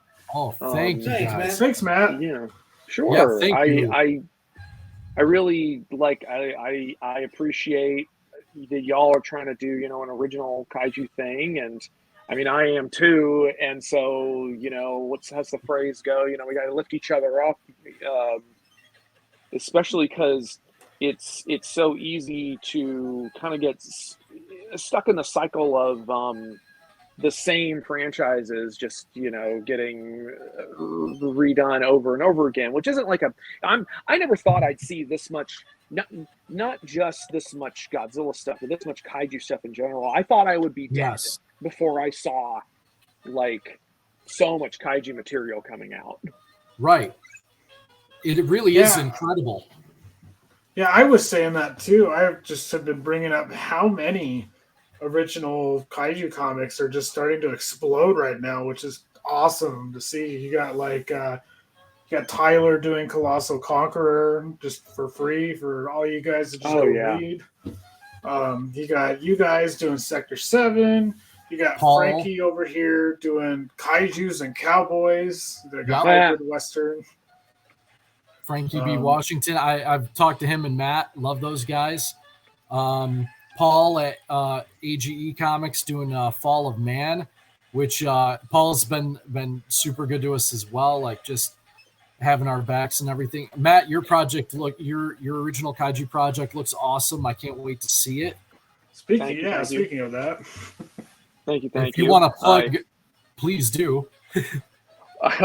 Well, I appreciate it. I'm really surprised at the response because I hit 30,000 followers on Twitter, so I decided, screw it, I'll just share some stuff from the new comic, and it's something that's kind of been in the works for like, God, it's a collation. It's a conglomeration of like 12 different ideas I've had over the course of like 10 years. And I was like, I finally am like, I got one place I can put them all. And that's State of the Monsters. That's the, it's I don't know if y'all want me to give like the elevator pitch of what the actual story is. Do it. Be our guest. Yeah, please. Of course. Yeah, do it. I appreciate it. Well, y'all are getting the scoop then, I guess. There we go. Nice. The short version is so what happens is kaiju show up in Texas, which is a landmass that's, I think, altogether larger than Japan itself. I mean, that's where I live, and it's just so freaking big. And the thing is that the kaiju like it there. It's big. There's lots of space. And they just kind of dig in. So eventually things get so bad and the government cannot get them out. So they just put up a wall. They just box everything in and say, we'll deal with that later. The problem is there are a lot of people still stuck in Texas. And so now jump ahead a period of time. And it's about sort of these new sort of almost mini societies that have popped up that kind of live among the kaiju and kind of have to exist with them. So it's not strictly post-apocalyptic, but it's kind of like a what-if scenario. And like I said, given that I'm from Texas, I have a lot to say. So it gives me an opportunity to. I'm going to try not to be on my soapbox too much, but you there's lots of juicy narratives to pull out of that. Nice. Yeah. Sounds like fun. Yeah, we're cool. Excited. Cool. I can't wait to see it. I love all my life. There can never be enough giant monster content, and I was super excited to see that drop. I'm rooting for you. Thank you. Absolutely. We just I just love this fandom, like, going all the way back to the Kaiju File days and hanging out on those boards on Toho Kingdom. I've been a part of this for so long. A few years back, wrote for Screonk, John Bumpus's site there. It doesn't look like he's updating anymore. And John, if you ever happen to hear this, I miss you, buddy. And that I'd love to catch up sometime. But it's been a wild ride over the past couple of decades, and it just seems like we're getting more stuff than ever. Best time to be a fan.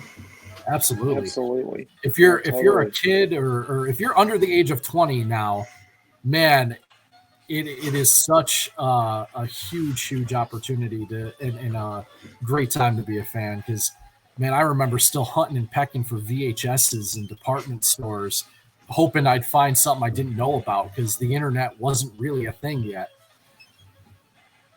Yeah, it's exactly how it was for me too.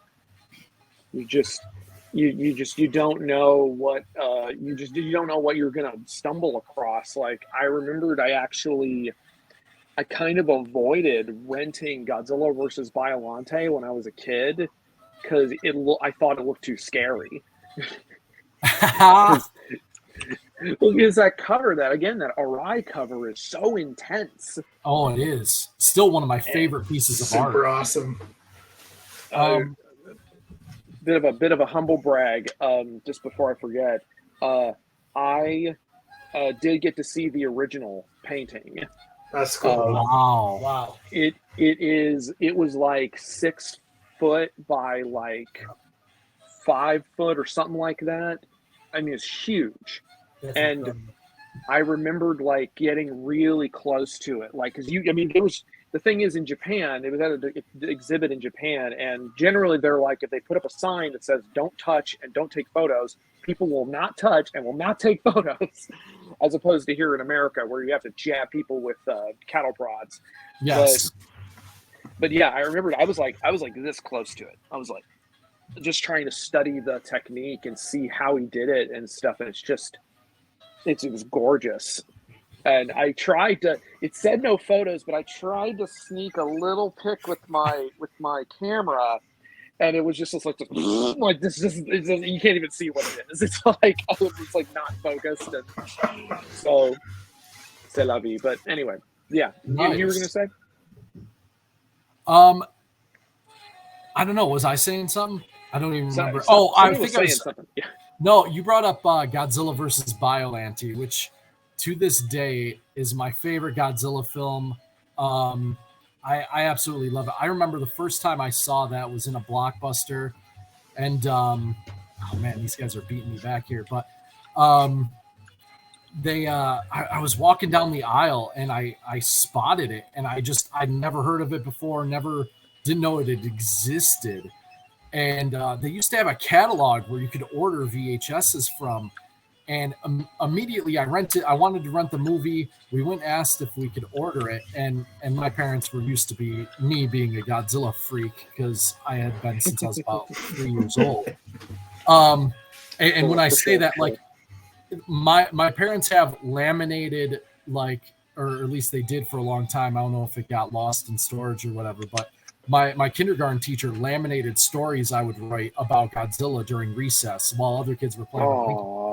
I would be off writing stories about Godzilla. That's so cool. That's so yeah, cool. it was really neat. But regardless, they we went up to the counter. We asked if they could order Godzilla versus Biollante, and for whatever reason, this VHS was $65, which back then for my parents to pay $65 for a movie was like I was asking for a new car, essentially. But my birthday was coming up. I said, look, this is the only thing I want for my birthday. Like, I won't ask for another thing. And they got it for me. I still have the VHS to this day. It is one of my prized possessions. I absolutely adore that movie. It's a good one. I'll carbon date myself. Remember that cat's phrase, Matthew? Yes. I am the same age as Godzilla 1998, for those of you that do not know. Wow. We both have our golden 47. We both have our golden 25th this year, which is I don't like that very much.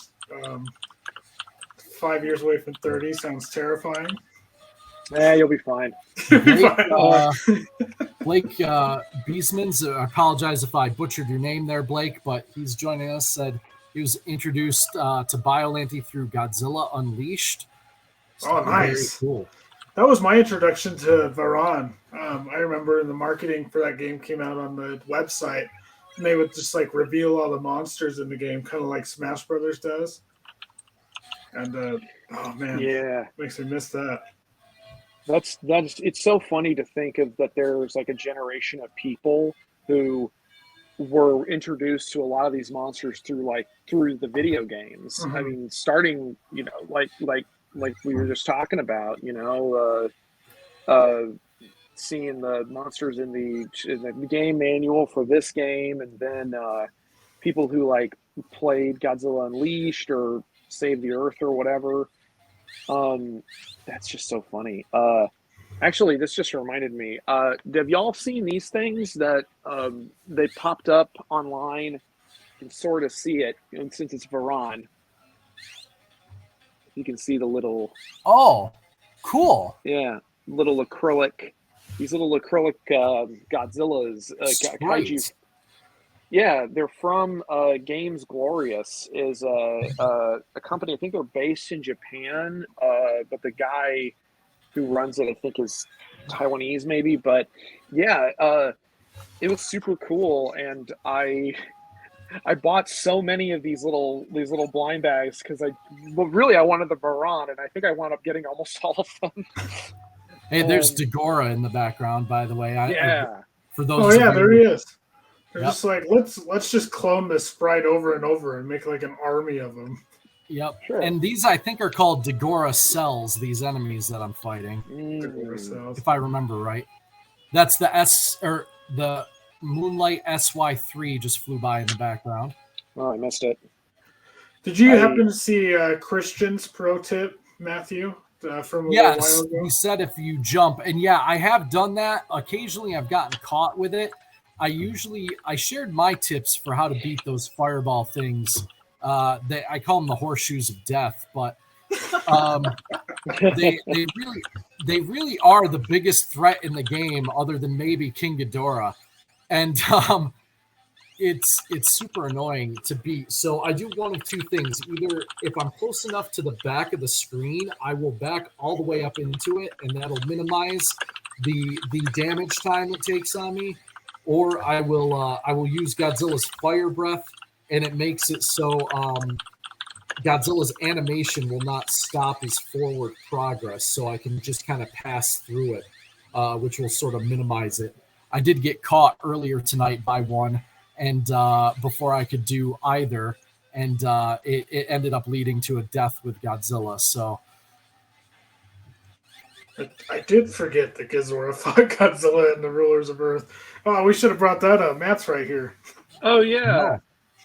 I think it's the only time Godzilla has actually fought Ghidorah. Actually, I think there was maybe an old manga or something where he fights him. But, yeah, we had fun with that. I think Space Amoeba kind of doesn't get a lot of appreciation. I think I love that movie. I think it is great. Rad. Yeah, it is one of my favorites. I was so bummed out when Kamibus was reduced to a dead cameo in the Kaiju series. There, I was really disappointed. I wanted to see him in action. I kind of regret not picking up the vinyl soundtrack they put out for Space Amoeba. I kind of let it sit at my local shop, and I was like, nobody's going to buy this. And then it just went the next day. Nice. That's how, yeah. Christian, thank you so much for your contribution. We definitely appreciate you. We can't do this without the support of the community. So we're just, he said just contributed. So thank you, buddy. All right. Thanks, man. Christian, thank you for your contribution, and thank you for your service, Christian. You are currently serving in the Marines, so I'll shield that a little bit. Oh, thank you very much. We appreciate you. Yeah, awesome. Damn it, come on.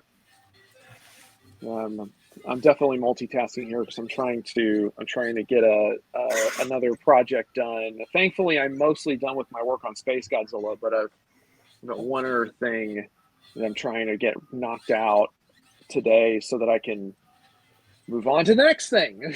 Brittany says that it was you, Matthew. You bought my Space Amoeba. you bought that. We love those Space Amoebas. We love those Space Amoebas.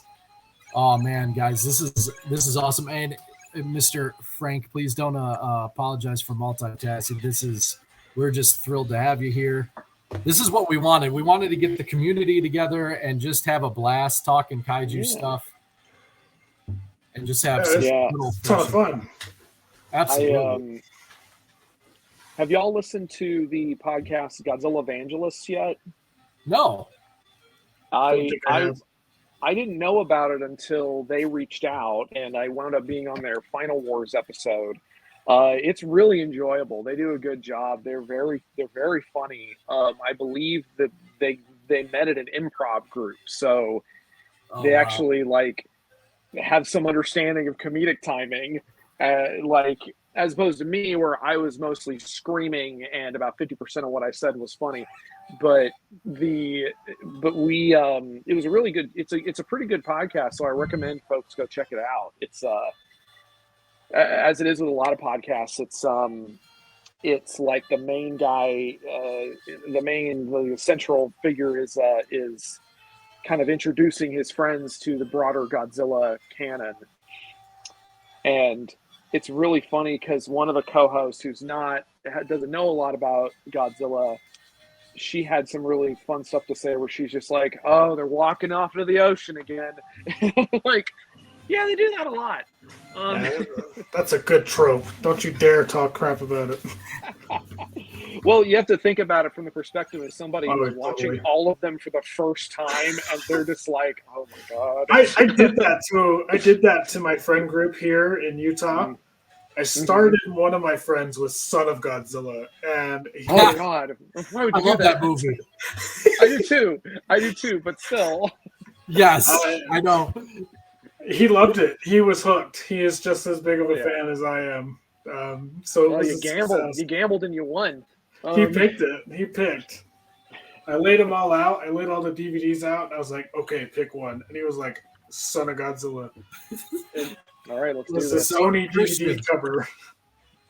Christian, you missed a golden opportunity to just say, I can't believe, or I totally forgot how small Uranus is. Like, you could have stepped it up perfectly. Lord. Sure. Russell says, hey guys, I interviewed Matt for Tomes of Evil a couple years ago. Great guy. Can't wait for Space Godzilla. Oh, heck yeah, that's awesome. Oh, Tomes of Evil, I remember that. That was a while ago. You want to drop our link again, Ron? Blake says, did y'all see Quasi's Godzilla animations? Oh, it's so good. I might need to educate myself right now. Have you guys not seen them? And guys, if you're wondering what I'm doing, I want Mothra to level up some, so I'm going to let time run out on this fight. And I'm going to use her. Oh, yeah, I've seen Gigant's big score. Yeah. Godzilla Jr. makes a burger. Amazing. Oh, that's riveting. That one's really cute, too. Anguirus' Day Off or whatever is a good one, too. Anguirus' Day Off. That one's really fun. It's like Anguirus is desperately trying to just try to relax because he's getting he always gets the crap kicked out of him. I love it. I'm gonna check these out when I hop off. Yeah, they're really cute. I think Quasi is gonna be at G-Fest. Great. I would like to talk to him with the site in mind. That'd be awesome. Yeah. I think the thing that they're known best for outside of just the animation is creating my favorite interpretation of Space Godzilla, which is number one bisexual uncle. Like it's really funny. Oh no! Because he's flirting with Titanosaurus, and then he gets a note. Somebody passed him. It's like that's a guy, and Titanosaurus, and then the Space Godzilla's like, so all right, let's do this. And it's really cute. It's very silly. He's chomping on cigars half the time, and he's like he loves cocktails. Oh, sounds like a cool guy to hang out with, man. Cigars and cocktails. Hey. I had to back off with Mothra. She was about to get wrecked by Mogira. I was running low on health. And Mogira, of course, regenerated all its health. And I regenerated like none of it. So that No, was no unfortunate. disrespect intended, but that's kind of it's embarrassing to get your ass kicked by the Mysterians era Mogera. Let's just be honest Yeah, about he that. was. Well, I think it was a combination of him and Baragon that really did it to Yeah, me. yeah, I that'll was do it. trying to 3v1 with Mothra for a bit there, and It's okay. it It's just okay, did not go Matthew. well for me. Matthew, you got beat by the two greatest kaiju of all time. It's okay. Has anybody watched the original Mysterians in a while? I adore the Mysterians. I love It it. has been a bit. I like it with a pretty big caveat, which is that you can probably fast forward through a good chunk of the finale and not miss a lot because it's Right. mostly explosions. That's fair. That and Rodan's the same way, where it's like, oh boy, this Did Michael bombardment's Bay going on direct it? for a while. What was Michael that? Bay's the Mysterians. Yes. Oh, I do want to rewatch Atragon sometime soon. I do too. That one's been on. Me I That don't one's think been I've on my seen mind. Atragon. We should. I probably couldn't get away with it, but I was gonna say it'd be fun to do like a watch party of that. I've done a few of those. I've done like kind of some watch party stuff. When did I do those? I did like a watch party on Twitch for like Destroy All Monsters and Godzilla 98 and stuff, and we didn't get. I don't think we got flagged for it. I don't. Nice. I just don't remember. But that was a while ago, so I do not want to give you inaccurate information. Hey, I completely understand, but Fair you know, enough. if we're all sitting here saying, "Hey, let's watch the same thing," we should maybe give it a shot and see what happens. I'd be fair. willing to test it up, even beforehand, just to see if it'll work. We could all get Sure. together, comment on the film. It'd be a lot of fun. That would be fun. I do Matt's Monster Movie Mondays sometimes, where I get together with my publisher at Unlikely Heroes. It's if you want to watch an hour and a half of one dude mansplaining kaiju to three women who of varying levels of patience, it's pretty fun. That's great. No, they've all basically become fans now, which is pretty cool. Like, I think I've gotten at least one of them to cry over Mothra. Nice. And I think we all cry over Gamera. But they've been a lot of fun. We don't live stream the movies though. We just live stream our discussion about it. Sure. But they're fun. We try to do little skits. We try to everybody tries to dress up or do fun makeup. Like one of our co-hosts, Lori, she did I remember she did a Howl from Beyond the Fog in Spy, because we did that movie, and she did like this makeup and teeth and like sticks in her hair to make her kind of look like the monster from the movie. It was really cool. That's awesome. That's rad. That is really cool. And just a quick plug for us. I see David and Martin have joined us. Thank you guys so much.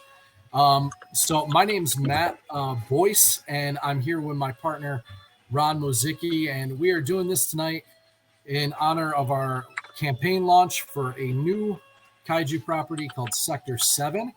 And that's going to star 7 original new giant monsters, and we've been dropping the link in the chat. We'll probably drop it here again in a minute because I didn't think to figure out how to pin a post, but we'll figure that out for next show. We're professionals. And we're being joined by Jacob from Kaiju United and Matt Frank, who needs no introduction. From Matt Frank from everything. From literally just.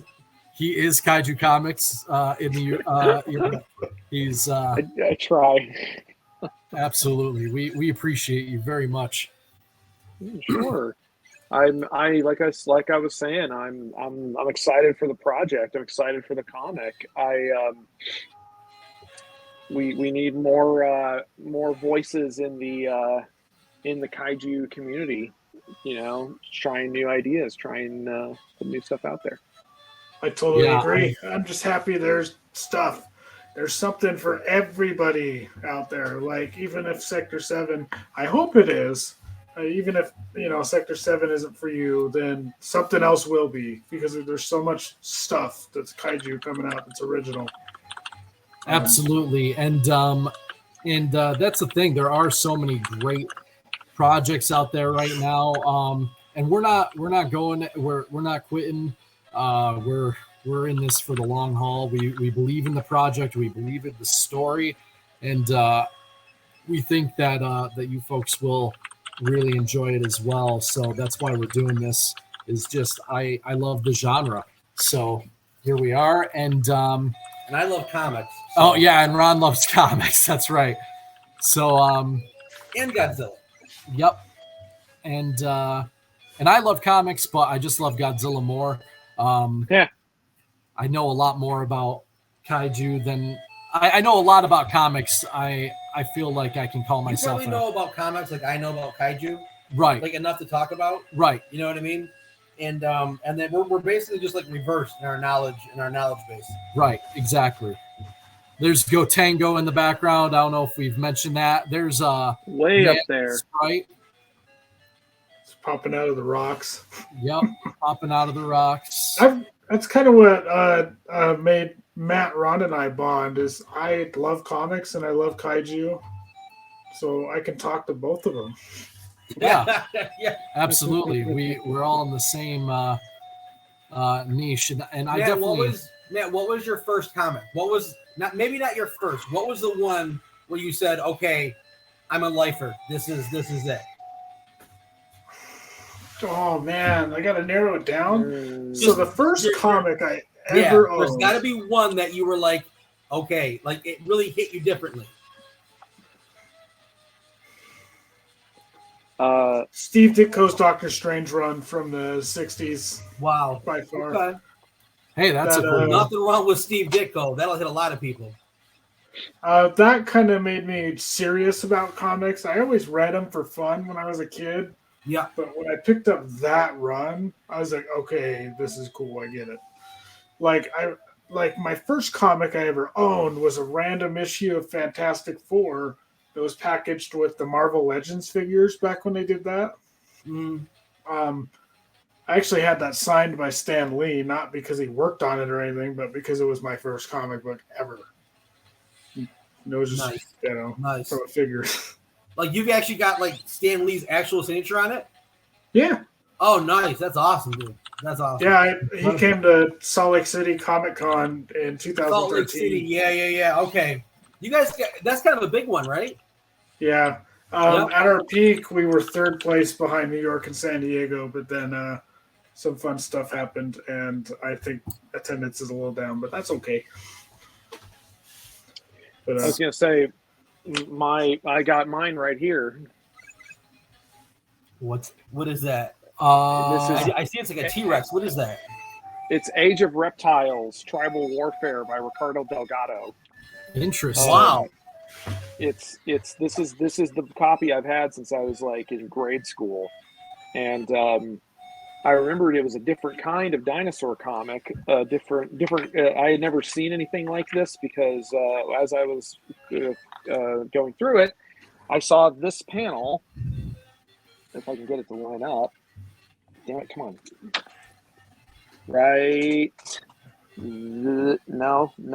That. No. It's like I'm doing it wrong. There it is. It's the raptor slicing open the sauropod's neck. Oh, I can see that's it. awesome. And I remember thinking like, oh, I didn't know dinosaurs could do that when I was a kid. Yeah. I thought dinosaurs were nice to each other. Yeah. Well, my primary Barney's exposure not to like dinosaurs- Well, I mean, I remember. Greta Gerwig's Barbie movie might be like that. I mean, yeah, well, I just remembered because at that point when I was younger, the most violent dinosaurs I'd been were like in Jurassic Park, and a lot of that was kind of cutaway. You know, it wasn't Yeah. like Yeah. that. It wasn't that intense. So here this comic is, and that comic also heavily inspired like the way I draw monsters and dinosaurs and stuff. Because Delgado really pulls a lot of emotion out of the characters, and then it was and it's funny because later on, Mr. Delgado actually was, he designed the Godzilla that was supposed to be in like the American version of Godzilla before Devlin and Emmerich did their version. Was it like the '94 Godzilla? I think That's the one. Oh man, Pretty cool. But yeah, he that one's a big one for me. I really got into manga when I was in like junior high, and that was the stuff that I think really wanted me to like tell stories in comics and be like eventually be a writer. I was always more of a cinema guy. I've always kind of been into movies and whatnot. Comic books just helped me get into reading again. Because after like AP and honors English and stuff in high school, it sucked all the fun out of reading for me. Mm-hmm. It was just horrible. And I like reading Jules Verne. I like reading the old stuff, but I don't know what changed about it with the schooling program. Maybe being forced to read it. I don't know. Being forced, it really is. I think it's being forced. Yeah. It does. It sucks the life out of it, dude. But it's just like comic books. It's just like loving to cook, but then maybe being a cook and being forced to do it at Denny's, you're gonna hate cooking. I feel like that's accurate. I feel like it is actually. Also, point. For the record, you didn't have me as an AP English teacher, so that's the main reason. That's true. Yeah, I mean, like, and I just started reading comic books, and I just saw the storytelling in comic books. And I just started reading comics to just keep reading because I hate that people stop reading a lot when they get into adulthood. I hate that. Just find something you like reading and just keep reading because it's good for you. If it's comic books, manga, novels. I mean, it sucks because, not everyone even has like the time to read anymore. It's, think about like how hard it is just to take a little time for yourself these days, and, Amplify needing to like sit down and get in that headspace. Yeah, that's another great point. Yeah. I mean, I do agree though, like there are people who, I think it's a combination of factors, but I agree. Maybe that's another reason why we should have 4-day work weeks. Oh, never mind. I'm gonna stop there. It's like we can talk about it for 4 hours, but dude, I'll do you better. 2-day work weeks. Everybody's all right. Yeah. Ron done in 2 days, and everybody can work 2 days. Anyone can handle that shit, and everybody's got a job because the other person's only working 2 days. Hey, that's an idea. Just reverse it. Just reverse it. I'm telling you. I want to hear this guy out. Through. I've got ideas for days how to fix the world. I've thought this through. Awesome. No, I get it, man. I it's so funny because like I was on a Let's Play recently when we were over on Rage Select, and we were playing Evil West, that relatively recent game. It was really fun, but I remember there was a character who was like kind of the boss. He was like the boss of these vampire hunters and stuff, and he was just a prick, just a huge jerk. And I said something kind of just off the cuff where I was like, if another adult spoke to me like that, I think I'd punch him in the mouth. And my co-host Jeff said, Matt, sometimes I forget that you have not had like an office job in a really long time, because you can't just haul off and smack somebody. You can't just if punch they're somebody. David Harley, thanks for joining us. That's actually my daughter's name, so that's kind of cool. Don't see too many Harleys around. David Scrivani made a remark during our Ricardo Delgado talk. It just was like, Delgado's so good. Mm-hmm. Oh yeah, I actually bought I bought an original off of him a while ago. It was a piece of concept art from Star Trek DS9, which is like just an amazing show. And I bought it as a gift, but I got a hold of it and I was like, I kind of want this. But it's amazing. He does amazing work. I gotta take off, buddy. You do. All right. I gotta take off, guys. So I'm Ron, gonna go home, spend some time with the wife. Oh yeah, happy right. life, happy life. Yeah. I was just Guys, thinking thank that. Thank you so much for showing up, everybody in the chat. You guys are awesome. Love you. Thank you so much. We really appreciate it, and we're gonna do it again. Let's do it again because this has become a lot of fun. absolutely. This started off very lonely, Yeah. and now I feel like a nice special boy. Yeah, So- this is great. You're a nice special boy, Ron. Keep Amazing. doing great things, guys. Thank you so much. That's one of the nice things about this game too. Is like I figured it'd be a great introductory game because it would be long enough to where we could just sit around for an evening and really have a chat and have a blast with it, and yet it's still short enough to where it can be beaten in a single evening. So, what a great opportunity! Thank you, Ron, Yes, my of course. partner in crime. I'll talk to you, buddy. Yep. Awesome. If you get the chance, drop the link in the chat a few more times while you're at home, just for our folks that may or may not join us. We appreciate you. Not that we want to just spam you guys, but so we are actually my son has taken Ron's chair. Greetings. And we now have 3 mats. Oh my God, Present. that's too many mats. There are way too many mats right now. That's too many mats. Now we have to fight. Oh man, now we got to fight each other. Thunderdome, Thunderdome, The death, Thunderdome. actually. There's a Thunderdome out back. Oh my gosh. We're gonna get into the Thunderdome. All right, let's do this. Can I rejoin the StreamYard as Matt? Yes. Jacob, Matt. I thought you were going to be like, can I rejoin the StreamYard as Master Blaster or something? Can't we just get beyond Thunderdome? Put like I'll just join the I'll just join as like not Matt. Oh,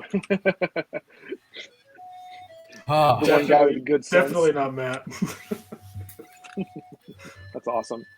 Damn it, come on. Yeah, I think I myself will probably have to bounce here in a minute because it's hard to unfortunately it's hard to podcast. I can only like live stream podcasts for so long while I'm working before my brain starts to slide out of my ear. So I completely understand, and this one's gone quite some time. We do appreciate everyone coming out. I want to, of course, try and finish this epic for the folks who are going to hang with us, and I do anticipate being able to beat it. We're going to find out. It's been a while since I've tried to beat Ghidorah, so we'll see. But Matt, we just either way, we can't thank you enough for coming and joining us. We appreciate it, along with everyone in our audience as well. yeah, heck yeah. Come on. Yeah. Like I said, I'll keep an eye open for whenever you guys share stuff. And I'll see if I can't join in next one of the other times y'all are streaming. Maybe the next time or time after that. I can't figure out what this level is supposed to represent. I know. Spooky It's so weird. Godzilla. But you know what? I want to see it. Yeah, it's because it can't. Well, no, it wouldn't be Biolante because I feel like Biolante would have been in the game. It came out the same year. Yeah, it did come out the same. Maybe it's something obscure like Latitude Zero or something. I don't see anything that's like Latitude Zero though. I guess it would have like the weird griffin monster and stuff. Yeah, Right. that's true. And those heads, like, what are those heads? They Maybe look like they're- cats. They look like cat heads. It's got like the whiskers and stuff. I Is don't that- know. I'll have to. Oh, that's It's just a level. I bet the Wikizilla folks probably have all that figured out. You know, they probably have a whole article on it. It's There's just like a random based on tank. Yeah, right. There's just a Tank random tank there. It's like plant, statue, tank. Gonna be Very like, bizarre. I was gonna say it's like based on that Toho film House from '77. Oh man, that movie is amazing. Phenomenal. I love Uh-huh. Obayashi. All right, let's see here. Hold on. I got the Monster of Monsters Wikizilla up. Let's see if there's anything. No. What are those little ships? Oh, you guys have failed me. Wikizilla, please. Yeah, I guess I'm not seeing. I mean, they do list the various stage enemies. They do Dogora, oh yeah, both versions of the Gotengo are in it. The version from War in Space and the version from Atragon. That's cool. The Markalite Cannon, Maser Cannon, the Nartal UFO. Those are the ones that are kind of triangular, I think. Those are the ones from Battle in Outer Space. Yeah. Okay, this is a rabbit hole I need to cover up and move away from. All right, I think I am going to probably go ahead and bounce, guys, but this was a lot of fun. I appreciate you guys giving me the invite. Absolutely. Thanks for jumping on. Yes, thank you. Truly an honor to be on with you, and we hope to do it again sometime. Thanks so much. Oh yeah, definitely. I definitely look forward to do it again, and I'll like I said, I'll share out the link to the campaign in a couple other places, and y'all have fun. Thank you, sir. You have a great night. Thanks, Matt. And we'll see you soon. Jacob, I'm going to see you at G-Fest, right? Yes. All righty. We'll see you kids there. Let's meet up. All right, sounds good. I'll try. I'm going to be doing commissions, I'm sure, and I'm just going to be like 4 a.m. I'm like, I've only got 7 more left. Story of my. I'll just swing by the table, say hello. It's all good. That's the easiest thing. I'll try to be around like the bar and stuff later in the evenings. You know, try to be social. I'm gonna try. I'm taking. Oh, yes. I am taking commissions this year. That thing there, that's Sayonara Jupiter. I bet you that thing above with the missiles. Yeah, I bet you that's that. Yep. So, what was I saying? Oh yeah, I am going to be taking commissions starting on like Saturday or Sunday. I'm going to be, because that'll be 2 weeks out, and that'll give me just enough time to not maybe kill myself working on them at the show. There you go. Yeah. Okay. I'll talk to you guys later. See you, man. You have a great night. Sweet. Right. I'm going to hop off in a little bit too, Matthew, but I'll stick around for just a minute. Totally understand. This is a marathon of a game, not a sprint, but I appreciate you. I'm in this for the long haul. We're one planet away from the end, so right after this is Planet X. So the finish line is in sight. Let's put it that way. Wait, this is Pluto? Yeah. This is Pluto. Okay, cool. So okay, cool. It's like finally. Right? Yeah, I know. I'm looking forward to it as well. Just because this is a long game. I'm a little nervous about King Ghidorah. He can be incredibly cheap, but we'll see how we do. We'll see if I still got it. How many times have you beaten this game? I couldn't tell you. Probably at least. It's a long game, so it's probably not as many times as I remember beating it, because I just sometimes will pop it in and play it for a couple hours and then, dip before I get to the end. But I've probably beat it upwards of 20 times at least. Like, dang. Yeah. Yep. It is.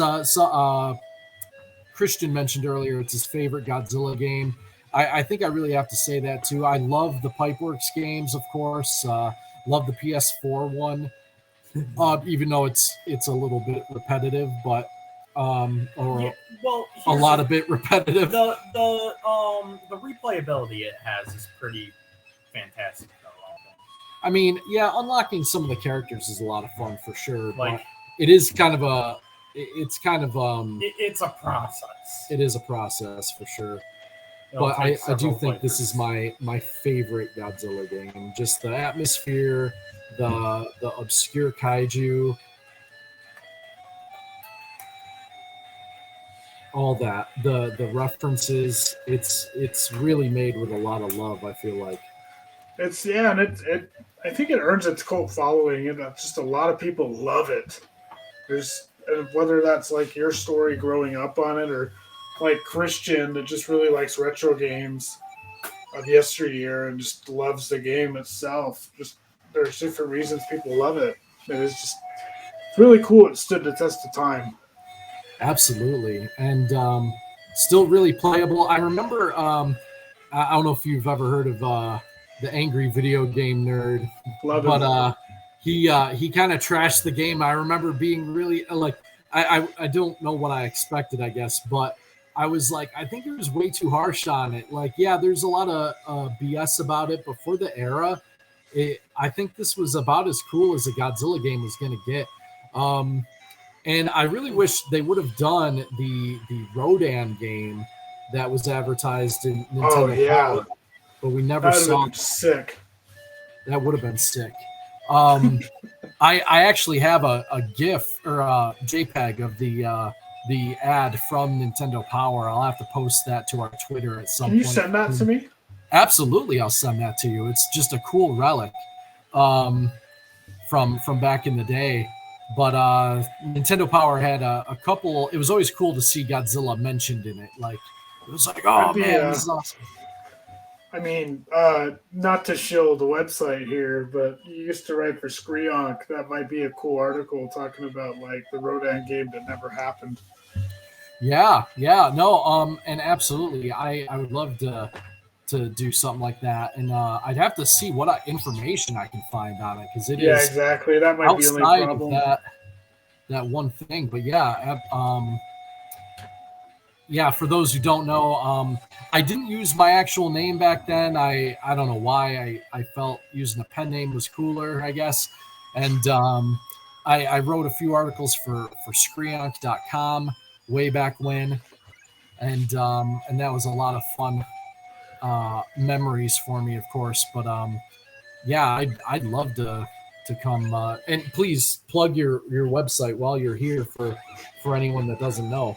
Oh yeah, I should do that. You guys did. Matt Frank did. Yeah, I'm absolutely. Like, I'm humble. I am the editor-in-chief, everyman.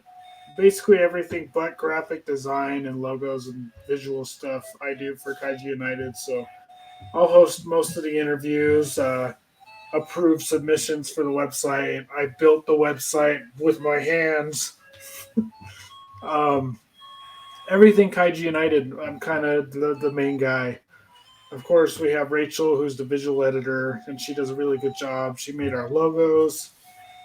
But it's basically just a website giving back to the community so they can, write articles and have somewhere platform it. They can submit their artwork, and we'll put it on the gallery.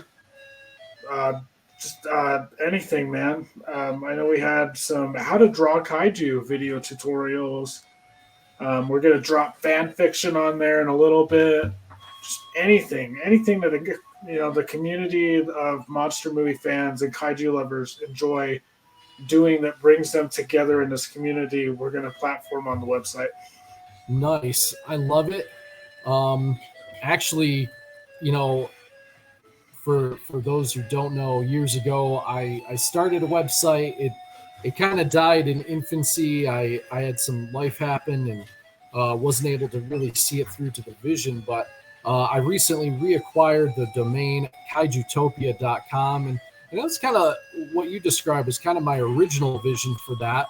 I'm still kind of trying to figure out what the future for that will be and what that'll look like, because I've gotten to the point now where guys like yourself have kind of filled that niche for us, and I obviously don't want to crowd the market, and I also don't want to step on any of my friends' toes. So, but that's just really cool to see, like, something that I like what you described, just kind of coming together and being this hub for all things kaiju and community. So that's really neat. Yeah, and of course we'll have news articles and reviews and all that traditional stuff, but I kind of like doing some other things. Like when I'm not busy with interviews and stuff, I want to write like the best fashion from the Showa era because I love the turtlenecks and the leather jackets that they have. Just fun stuff like that. No, that's cool. I dig it for sure, especially because the Showa era is like still, I think, in terms of like just what, can I just pause for half a second and appreciate the music on Mechagodzilla here? It is incredible. As I just ended him, but regardless, yeah, I think the Showa era, in terms of just having the most solid, most entertaining films, is still my favorite overall, even though I love the Heisei era. Millennium, I love. It's not probably my favorite era. I think it could have been better in some ways, but that was also when I was getting to be of an age where I had more opinions and stuff too. So who knows? I love the Showa era. It's timeless. It's classic. I love classic film, like I said earlier. But I was a kid when the Millennium series came out, so that was kind of my childhood. So I love it for that. Absolutely. But go ahead. Oh no, what were you gonna say? I was just gonna add on to the whole site thing and just really exemplify that, or just that's probably the worst word I could use. I just wanted to add on and be like, it's more about fostering positivity too. Like, look at how we just handled how we each like the movies. We didn't come at each other and be like, "Oh, you don't like Millennium, It's Absolutely. like, I like this. That's cool. I like this. Oh, that's cool, man. It's funny. And I was actually, what I was about to say was staying on the point. A lot of people, their favorite movie or their, a movie that's in their top 5 is, GMK, Godzilla Mothra King Ghidorah, and that was the Kaneko Godzilla film, and it was funny because I can't. I love the movie. It's a Godzilla movie, of course I like it, but to me it was always like it's been lower on the list. I was not as thrilled with it as most were. So it's just interesting to always hear different opinions and just see things from a different perspective, Mm-hmm. And we can celebrate all of them and still find diversity and opinions and all that fun stuff while just being respectful. Not everyone's going to like the same thing as you. So, like, I would rather hear why you enjoy something so it could maybe win me over, like we said in our talk on our chat the other, like a week or 3 weeks ago. It was a while ago now. Sure, yeah. Yeah, no, absolutely. And I love, like, I'll sometimes, like, and if I disagree with some, or if I'm like, oh man, that's like, sometimes I usually come at it from an angle of, oh, like, I totally get that, but hard disagree. Like, I here's how I feel about it, and it's just about having a conversation and building upon that in ways that are fun and respectful. And there are no wrong opinions, unless, of course, you disagree with me. No, I'm just kidding. I saw your eyes get wide there for a second. Like, wait a second here. No, I'm. I know you're joking. At that, but that it's one of those things where when this community is in that zone, it can just be a lot of fun. Holy cow! I agree. Well, this looks like it's going to be about a 3-hour long video. It's been a slog, so I appreciate anyone who wants to actually see what happens. And if hopefully the folks that were with us that dropped off will rejoin the recording after the fact. Check out the end, see if I'm successful or not. Once again, if anyone's out there listening, I haven't checked to see if there's anyone in the it looks like Martin was the last one talking in the chat. Martin, we thank you for posting the wiki link there. But yeah, if anyone feels moved to go show Sector-7, our new Kaiju comic project, some support, myself and my partner Rob, who's left for the evening, are putting that together. And yeah, we really need the community's support on that. Please go join the Kaiju United group, like and follow Jacob's pages, and show them some love too. Nice to see you, Blake. We appreciate you. And thanks for letting us know you're still here. Of course, we are down to me, Jacob, and my son, Matt, who's sitting next to me. He's 16. Yeah. He actually just beat this recently. Yeah, like 2 weeks ago, I was stuck. I forget the scenario, but basically, I needed a game to play, and I decided, you know what, I'll give this game another shot, and I ran through it with fairly no issues, except for those, hazardous horseshoes or whatever my dad called them. The horseshoes of death. Yeah. The flaming horseshoes of death. I don't know why they are so. It is like the one enemy in the game that will actually threaten me. Other than King Ghidorah can just be ridiculously cheap. If he pins you up against the back of the screen, which he will, that's the horseshoe of death. Yes. That it's really not a problem for Mothra, but for Godzilla, if he gets caught by it and you don't do one of the strategies to get around it, it could be an easy death for him. And earlier, that was the case for me. I got hit by one, wasn't able to get to a power-up in time, and I was getting bombarded with some artillery fire, and they actually took Godzilla out, but I was able to get him back by advancing Mothra to the next screen. So, even though I think they're kind of cheap, I do like the fact that there's barely any of them in the early planets, and yet, like, as you continue, suddenly in just one level, you'll see like two or three, yeah. It's like, okay, yeah, nice pacing, I guess. There's one again. Good stuff. It's hey guys, I'm gonna hop off, but yes, sir. I'm gonna be in the chat, just typing in the chat still. So we appreciate you. I was gonna switch roles. Yes, sir. You have a great night, and let's do this again sometime. Maybe with not as long of a game, but we'll send me an invite. I'd be happy to hop on like this. It was a lot of fun. Absolutely. Thank you so much once again, ladies and gentlemen. Go follow Kaiju United, and show Jacob some love there. Have a great night, buddy. Yeah, thanks, you too. Yeah, you can join the group. You can go to the website, kaijuunited.com. Any of that stuff is me. But take care, guys. Have fun. I will be typing in the chat, making sure you get to Ghidorah. But have a good night. We're one planet away. Take care.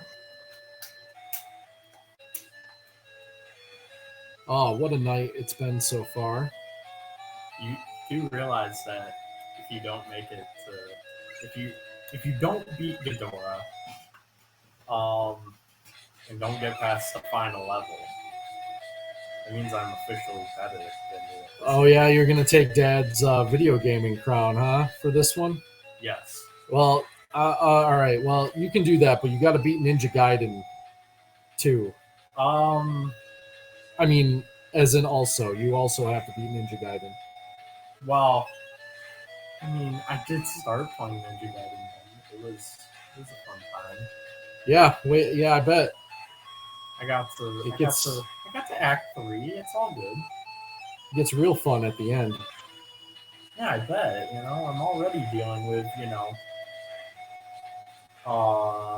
annoying knockback enemies. So,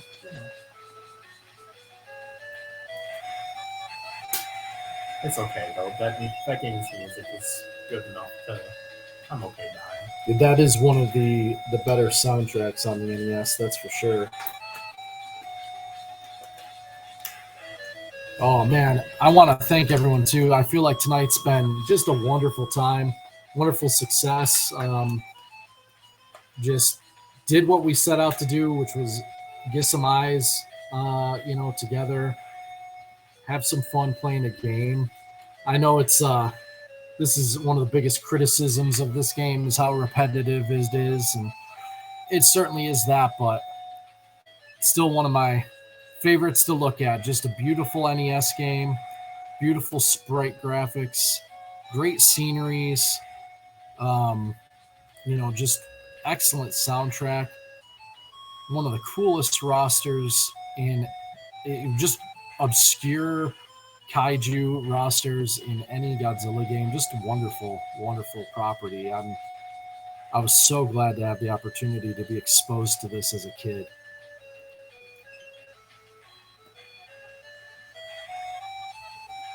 What was that one movie that said F you during the opening of it? For you, that was Alien 3. Well, like you mean in the sense of like you just felt like the movie betrayed you right off the bat kind of thing, or I'm curious. I need some elaboration there. I think I know the context of this. I can name one immediately. Mortal Kombat Annihilation. Oh, Mortal Kombat Annihilation. That movie is just The movie literally starts out with Johnny Cage like instantly dying. Yes. So I forgot there's still one more planet. Oh, come on. We're not even to Planet X yet. Okay. All right, we're going to fly through this. What planet is this then? This is Neptune. Neptune's beyond Pluto, I think, for some reason. No way. Yeah, no, I'm with my son on this one. I actually, as a joke, denied the existence of Mortal Kombat Annihilation for Jacob, I was wrong. This is not Planet X. I forgot Neptune is actually beyond Pluto for some reason. And you actually have to run the gauntlet of monsters minus King Ghidorah one last time before you actually get to him. So we're almost there. We are almost there. It's going to take a little longer than I thought, but you know what? I ain't got nowhere to be. And even if it's just me sitting here talking to myself, I will see this thing through. We are gonna take down King Ghidorah and save the world tonight for all kaiju kind. But yeah, I agree with you. Mortal Kombat Annihilation, I used to joke around that the movie didn't actually exist. Yeah, I'm a fan of Mystery Science Theater 3000, you guys. And even that movie is like, it's not the fun, charming kind of bad. It's just bad. I was berating my dad here because I wanted to watch it because the first Mortal Kombat movie, in my opinion, it's one of the better video game movies. I agree. In general, I think it's one of the few early watchable video game movies. Well, it just felt accurate. Like, it felt like they portrayed a lot of the characters well. It even had characters that, I mean, although technically they weren't in the first Mortal Kombat, such as Jax. Or the best character of all time, Art. Art, yeah. Who did he get wrecked to again? Oh, Goro. Goro, yes. That's why Johnny Cage got so angry.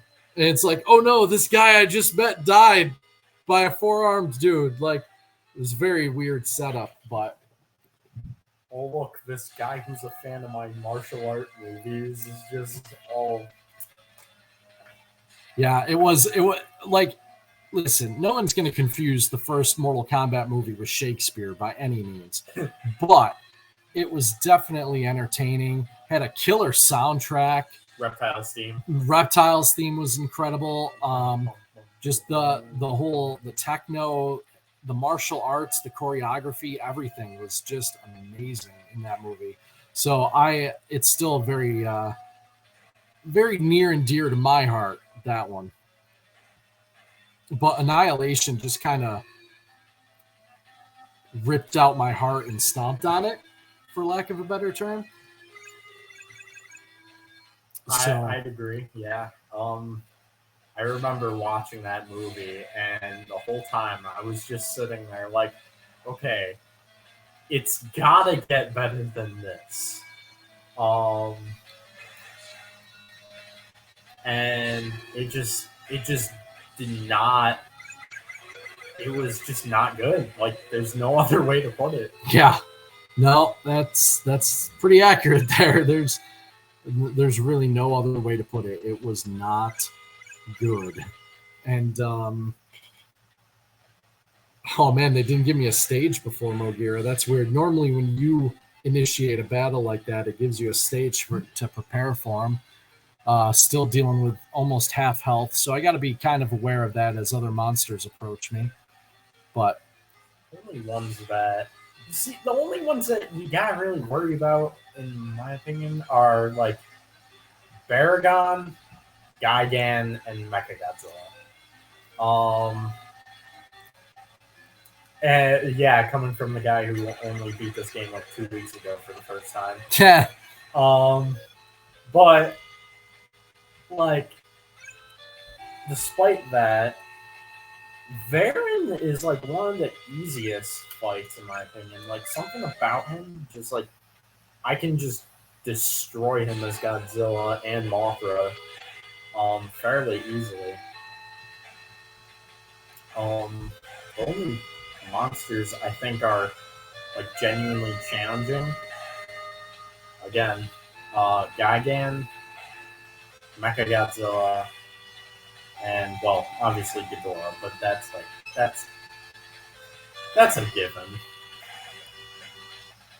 my son was spot on about what you're meaning. Yeah, I'm glad. He's pretty smart. I was a little confused, but he got you. He was reading you loud and clear on that. Yeah, Mortal Kombat Annihilation was like that for me. Let's see, another movie that angered me right away. So it may not have been in the opening of it, although it was the first act, so I'm going to count it. And it's actually a kaiju movie. If anyone knows me well enough, they've heard me make this rant before. Godzilla 2014 committed the cardinal sin, in my opinion. They spent the first like 25 minutes of that film. I'm pretty sure he was in it for quite a bit in the beginning. Killing off Cranston. They killed off, Brody Ford, I believe was his name, or maybe it was Joe Ford. I forget if that was his or his son's name. But Bryan Cranston's character, killing him off was it was a blatant bait and switch because they promoted the movie like heavily featuring him.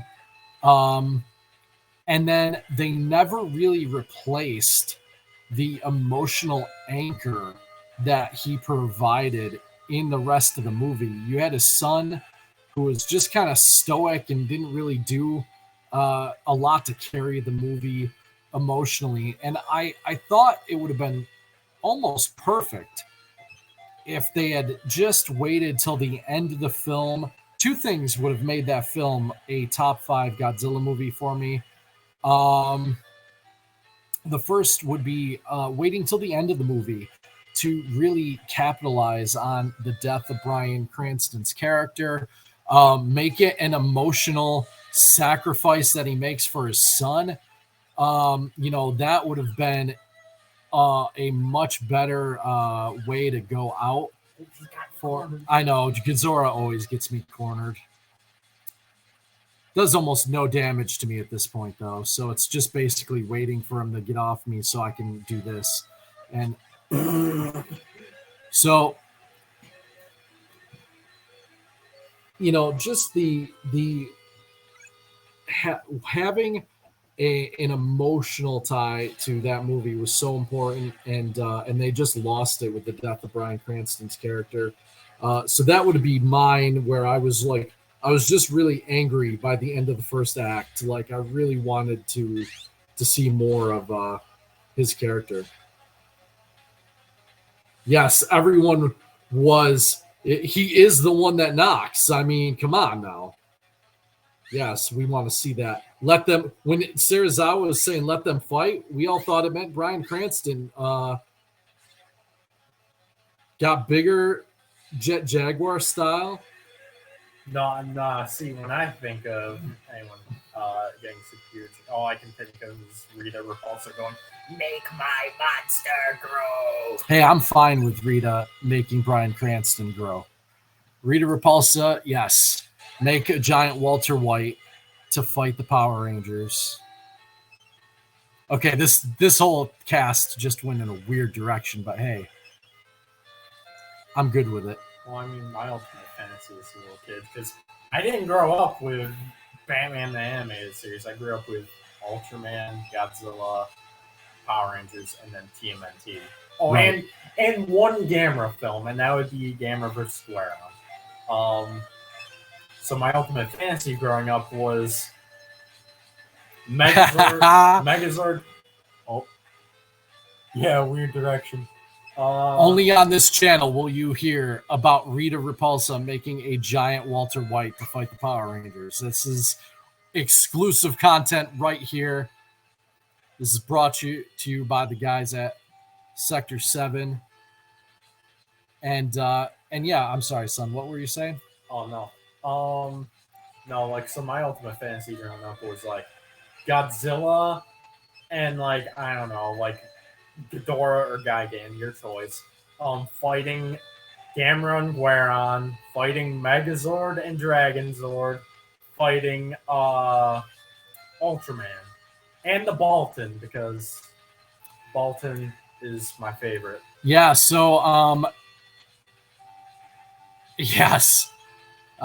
Exactly. Sector-7, our comic. If I don't think there's anyone out there listening that hasn't seen it, but please, if you're able, go like our accounts on Twitter and Facebook and YouTube, subscribe.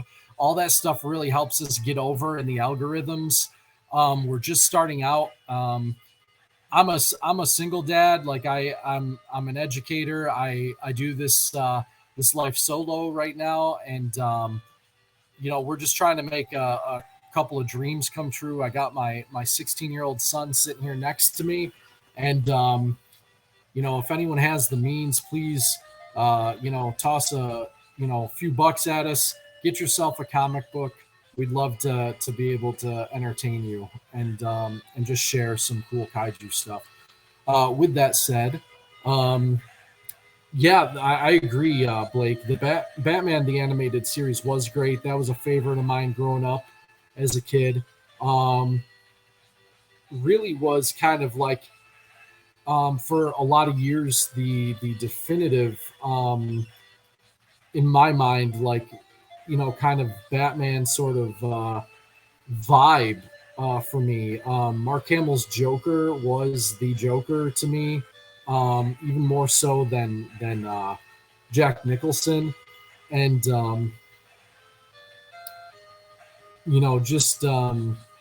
just getting to experience that as a kid. I remember when it first came out, even like just super blown away by it.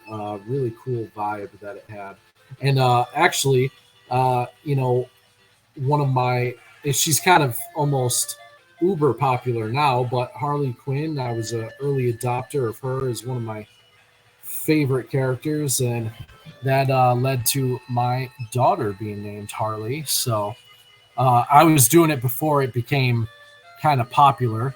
Hipster. I am going to be a Harley Quinn hipster right now, okay?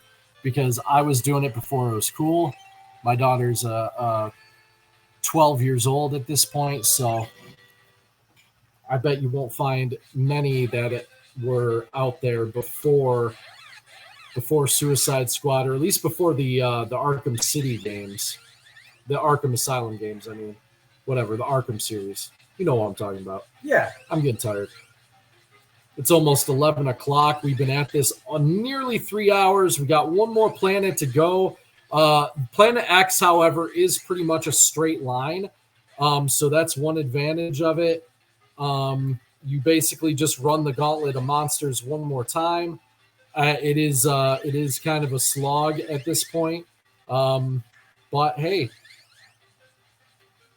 we're here and we're having fun and we're just enjoying ourselves. So whatever, it's a Thursday night jam, as it were.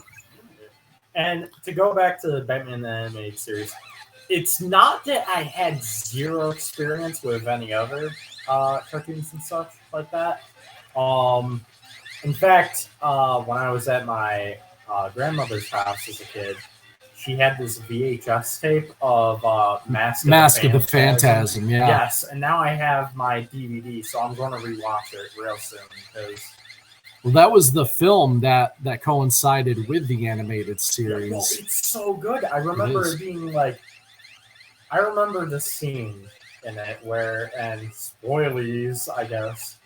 I remember the scene in it where suddenly the entire, like, I forget what the plot of it is, but essentially, I think it's like Wonder City or something, and suddenly, like, Joker blows everything up, and, like, suddenly a bunch of vocals start playing in the background. And that's how I also know about the Joker's iconic laugh from Mark Hamill. So nice. Yep. Another one. Let's see, one of my other favorite cartoons from back in the day that kind of had the similar vibe was Darkwing Duck. Yeah, it kind of was Disney's Duck version of Batman. Just a lot of fun. And I shouldn't say similar vibe. It was obviously much lighter, but just a lot of fun. I loved Negaduck and his kind of reverse color scheme and stuff like that. Just a great show. Let's see. Blake says there was a Poison Ivy episode called House and Garden that made me think there should be a Poison Ivy horror movie. Yeah, I think I remember that one. It was kind of a dark one, if I remember right. My memory is a bit fuzzy. I've got to really revisit that series because I did love it. I end up getting caught. Usually, if I go back and revisit old cartoons, it ends up being TMNT. For what that's worth. But can't go wrong with TMNT. Yeah, I really can't go wrong with 80s, 90s Teenage Mutant Ninja Turtles. Fantastic series. 2003 is okay. I like 2003. I know you don't. It's funny. I know a lot of people say it fits the comics better, but I'll be honest. I grew up with those with the cartoon and the movies. And even though that first movie is absolutely dark and gritty, I don't know. There's something about the 2003 series that didn't sit with me as well as the others, but it is getting a DVD release here pretty soon. Okay. That 2003 series. They just announced it a few weeks ago, actually. Oh, I'm about to stimulate the heck out of the economy then. Yeah, it's a expensive set, at least initially. I'm sure Amazon will have it at a discount. It's about I think $60, but just kind of a cool thing that's happening. That series finally getting a collection release, and it does come with Turtles Forever, which if anyone's never seen that was a cool little homage. My one real gripe about it is it makes the 80s Turtles look really stupid. They're lighthearted. They're not. No, it makes them look completely incompetent. No, like I'm saying, like the 80s Turtles are lighthearted. Correct. That movie like portrays them as completely brainless. Yeah, moronic, and I didn't like that, but I get that they were trying to contrast them against the 2003 Turtles, which were definitely a little edgier, a little cooler. The same thing happened with 2012, though. Like so there's like this timeline episode where suddenly the old Turtles like appeared in 2012's world, And the first episode they're there, they're like super freaking cool and strong and blowing crap up. But then the next episode, they're like weak and really stupid. I'm like, what? Huh. I haven't seen that one, I don't think. I've seen a lot of the 2012 series. I really liked that one personally. It's either my number one favorite or my second favorite to, well, 80s. I love this Mechagodzilla music. I mean, it is just incredible. Gigan's better. It's a toss-up. Both of them are really good, though. I'm going to get him down really low, and then I think, well, actually, Godzilla and Mothra are both at the same level right now, so I guess I will just finish him off with Godzilla here. And... Can you finish him off on it? Yep. Glass. Yeah. Yeah, Blake. I don't think they did get the original ones. You could definitely tell, too. Like, it what? Oops. There we go. I had to cancel that because I accidentally made a wrong move there. I think you might be talking about the 2012 one. Yeah, either way, they didn't have the original voice actors, which was at least I don't think, because it definitely didn't sound. Leonardo in Turtles Forever sounds like a lot like deeper. Like it was deeper, and right after one, it's like shut up. We turtles, blah blah blah, and it was like almost like I'm like, is William Shatner like doing an impression of like Leonardo here? What's happening? It just sounded very overacted. Not that there wasn't some of that in the original, but this was like so you could tell it was someone trying to sound like Leonardo. It wasn't very natural. I mean, Donatello and Raphael seemed fine. I'm trying to remember Donatello's voice in that one. I can remember it fairly well because once again, I grew up with Ultraman, Godzilla, Gamera, one Gamera film, TMNT and Power Rangers. So that film's kind of engraved in my memory. I wish I could say the opposite about TMNT. TMNT movie, not that name is so stupid. I'm done. The TMNT. Oh, like the 3D animated movie. Yeah, no, I get it. I mean, it's an okay. I get why it was a title on some level, but at the same time, like, I don't know. It just that movie wasn't what. I remember liking it as a kid, but after rewatching it as of recent, I just did not particularly enjoy it nearly as much as I thought I would. It's a whole lot of okay. Like, yeah. it just is very mediocre. Nothing really special about it. All right, guys. After this stage, it is official. We are on Planet X. Finally on Planet X. I would bet money on it. I tended to forget about this planet, which is my bad, probably because it's out of order, because there's not supposed to be a planet beyond Pluto, and Pluto they don't even call a planet anymore. But this game's old. This was back when Pluto was still a planet. He didn't rip Pluto. Yeah, TMNT was fine. Right, like, it was fine. It was a whole lot of fine. It didn't wow me. It was okay. The best part of that movie actually was Leonardo and Raph's fight. Oh, yes. Well, even then, I think that the build-up to that fight needed to be a little bit better. Yeah, I agree. Again, I'm not going to say it's a bad movie because I still enjoy it. Yep. It's mediocre. I definitely think it's gonna. For those of you watching, I'm sorry if I'm being a Debbie Downer, but I do not have high hopes for this new Turtles film. mostly because Seth Rogen. Anything he touches, pretty much, Okay. I am guaranteed not to like. Jeez. But yeah, we're gonna. I didn't like him as Donkey Kong. I thought like it literally just sounded like Seth Rogen walked into a studio and started talking, and that's what they're like. Oh, perfect, that's Donkey Kong, and it's just like, come on, really?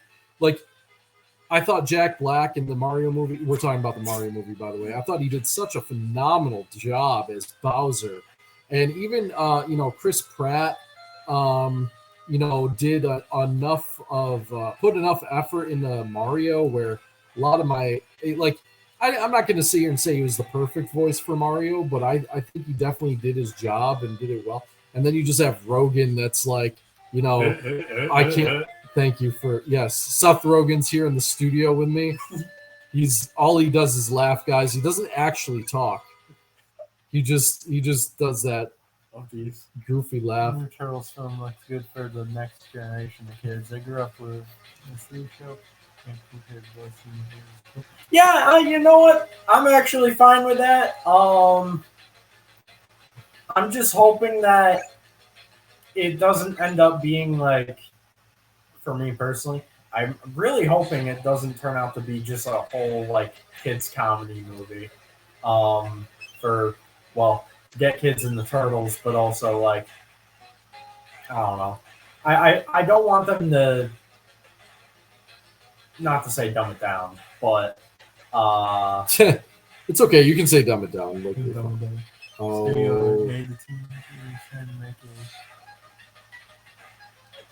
Oh yeah, you know what? I seem to remember that a Tetsujin 28 / Gigantor film. Yeah, that's probably before your time, son. I don't think I've ever really shown you that. The Gigantor is very it sounds familiar, but yeah, very very much inspired the Iron Giant.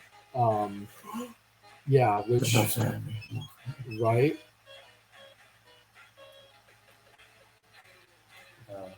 Yeah, that would have been cool to see. I want Iron Giant to fight Godzilla right now. No, right now. No, I don't want Iron Giant. He can fight Mecha Godzilla. I don't want. They're both good guys. Like they're both the hero characters. Fine. Well, yeah, but Ready Player One, he did face Mecha Godzilla. Not always a hero. No, not always. But I also don't want Godzilla to lose necessarily. So. Wait, actually. And I don't want to see Iron Giant lose either. So I was taking a look on one of the Godzilla Reddits earlier. Oh yeah, there was a meme I enjoyed, and it's like Godzilla stomping through Japan, and it just shows like a happy Godzilla face, and then Godzilla when literally anyone else is stomping through Japan, and it's like him like glaring down. That's awesome. I hate these walls. They're always like gotcha. You can't like aggro them very easily. Yeah, that Astro Boy did not do too well. I remember that. Uh-oh. Jeez, dude. Yeah, lost like half my health there. I got to be careful. Be better. There you go. I got a little bit of health back. Bring it, Gazora.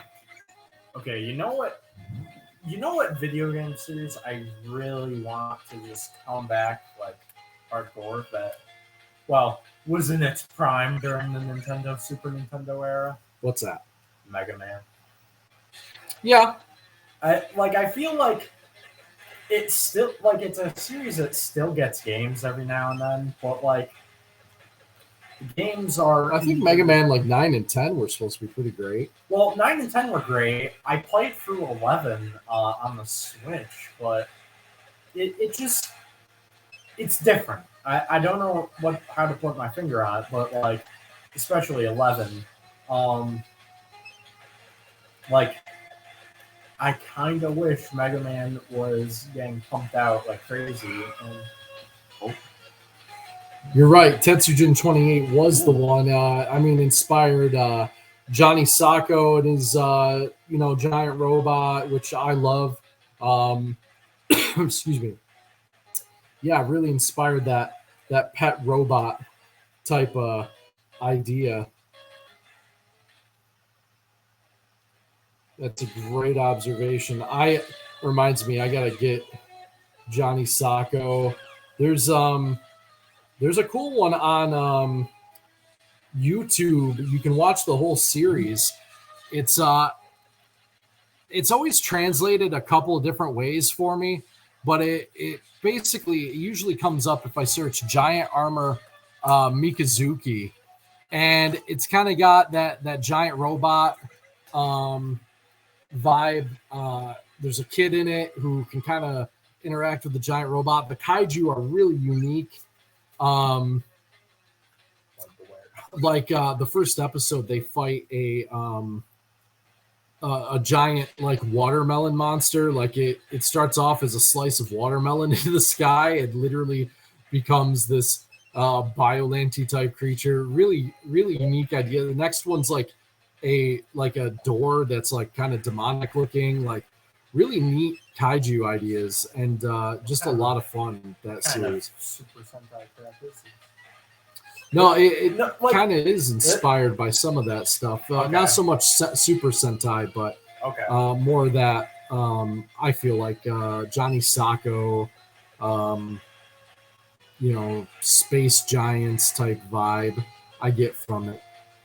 Also, if anyone watching, once again, since I mentioned Power Rangers and Super Sentai, if you ever have the chance, I recommend watching Super Sentai over Power Rangers because Super Sentai, while if you don't like subs, it may not be your thing because most of them are subs, from what I can tell. But it's overall, I think, way better than Power Rangers and better pacing. Yeah, for sure. I think Super Sentai has a lot to enjoy. The Zoo Ranger, that would be the specific one. I really like it too because you get to see a lot more of those scenes. Like I just remember watching Power Rangers, and each episode was only a half an hour long, and they used a lot of the same footage over and over again. I always wanted to see more of the Dragon Zord. For those of you who have seen the Godzilla versus the Power Rangers comic, I own that. Legitimately, for those of you who weren't here earlier, I said I used to write kaiju stories in kindergarten, and Power Rangers came out when I was around. I was about in third grade, and but I had actually wrote a Godzilla crossover with the Power Rangers, and not only did Godzilla himself appear, but Rita, through some dark magic, had created a Godzilla Zord, and I just thought it was like this really fun idea to play with. And there was like this showdown, and the Dragon Zord was there, and it was just, and it, I was in third grade, so probably doesn't hold up as well now, but just kind of funny to think about, like this concept, this crossover that eventually happened. Like I came up. I'm sure I wasn't the only one. Who's Josh? Where's Josh? Jacob saying hi to Josh. Josh. Let's see. We got some folks in a private. Oh, wait. Do we have private chat here? Let's see. Oh, yeah. Those. It was all you guys in the private chat earlier. And that's funny. So I apologize that I totally didn't notice that.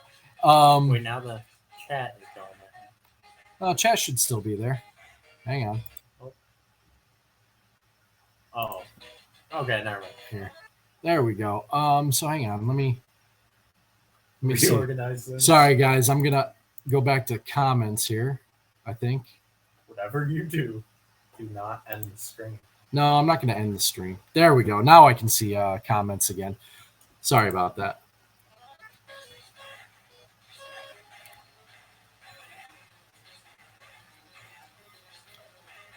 Josh, I can't see you talking if you are, but welcome.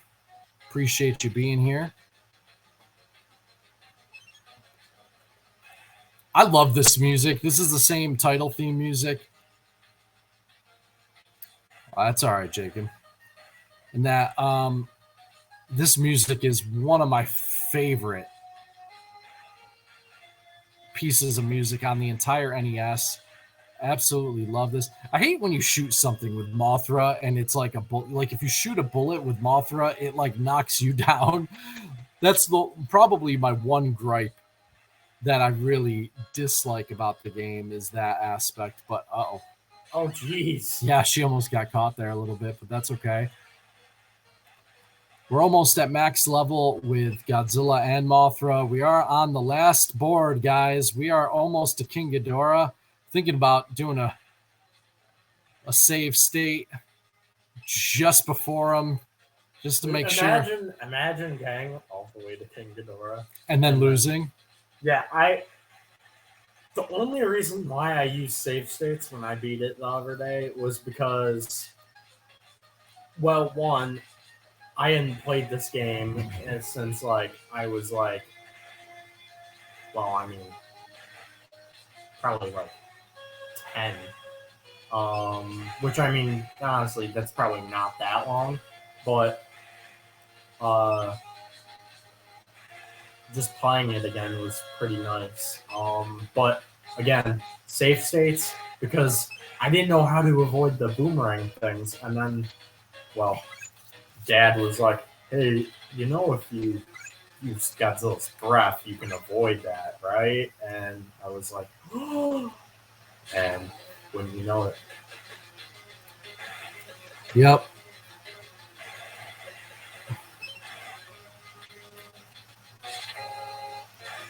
Honestly, I'd love to just play a bunch of retro games, like live stream them. Sure.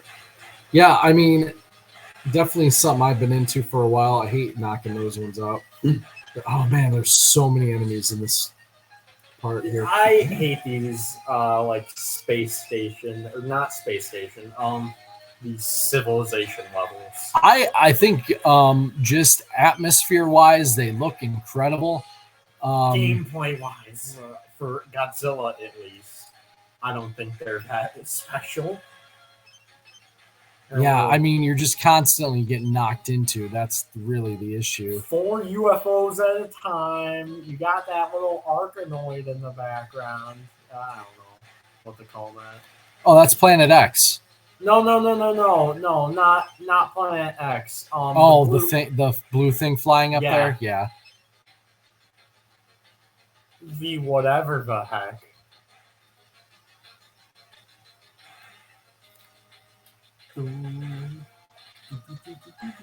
Oh, this music is so epic. Almost makes me forget that I've been playing this over 3 hours. Hey, I mean, you know, I've been grinding the crap out of Mario RPG, and, well, here we are.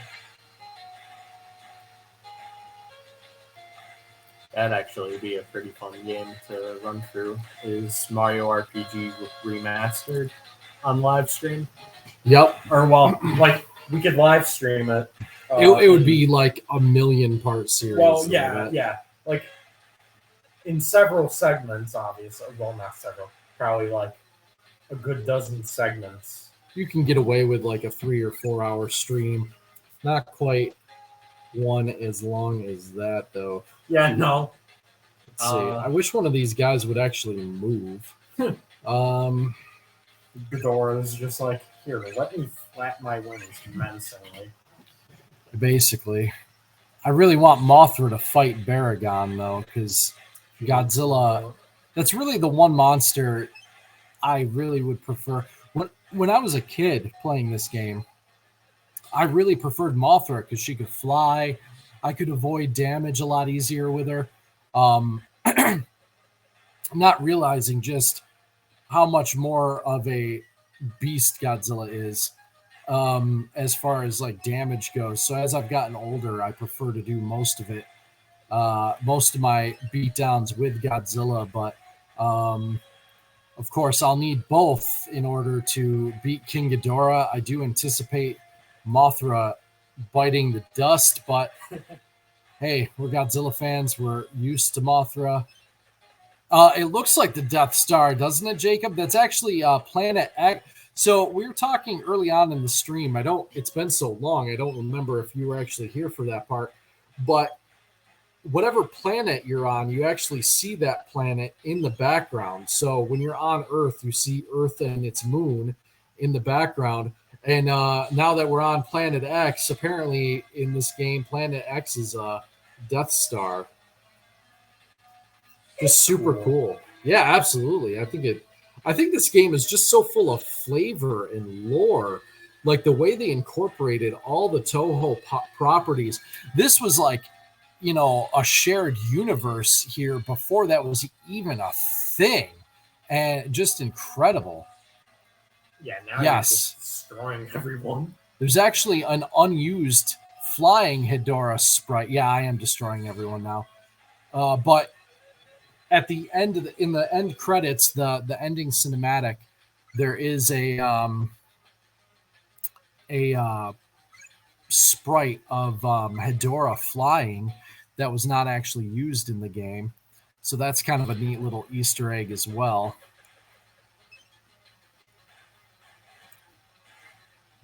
Again, in this game, there exists code and sprites for Anguirus and Rodan.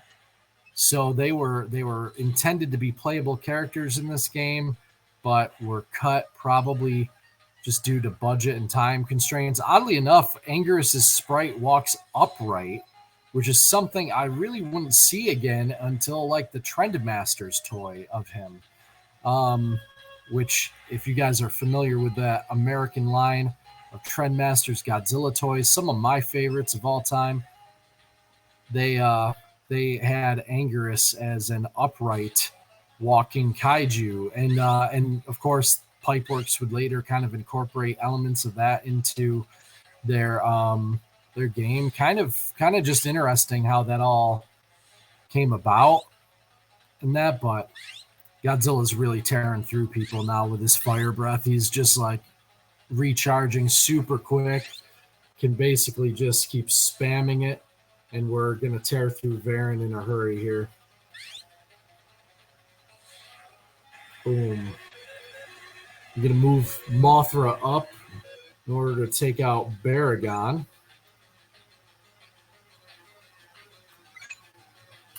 Yeah. No.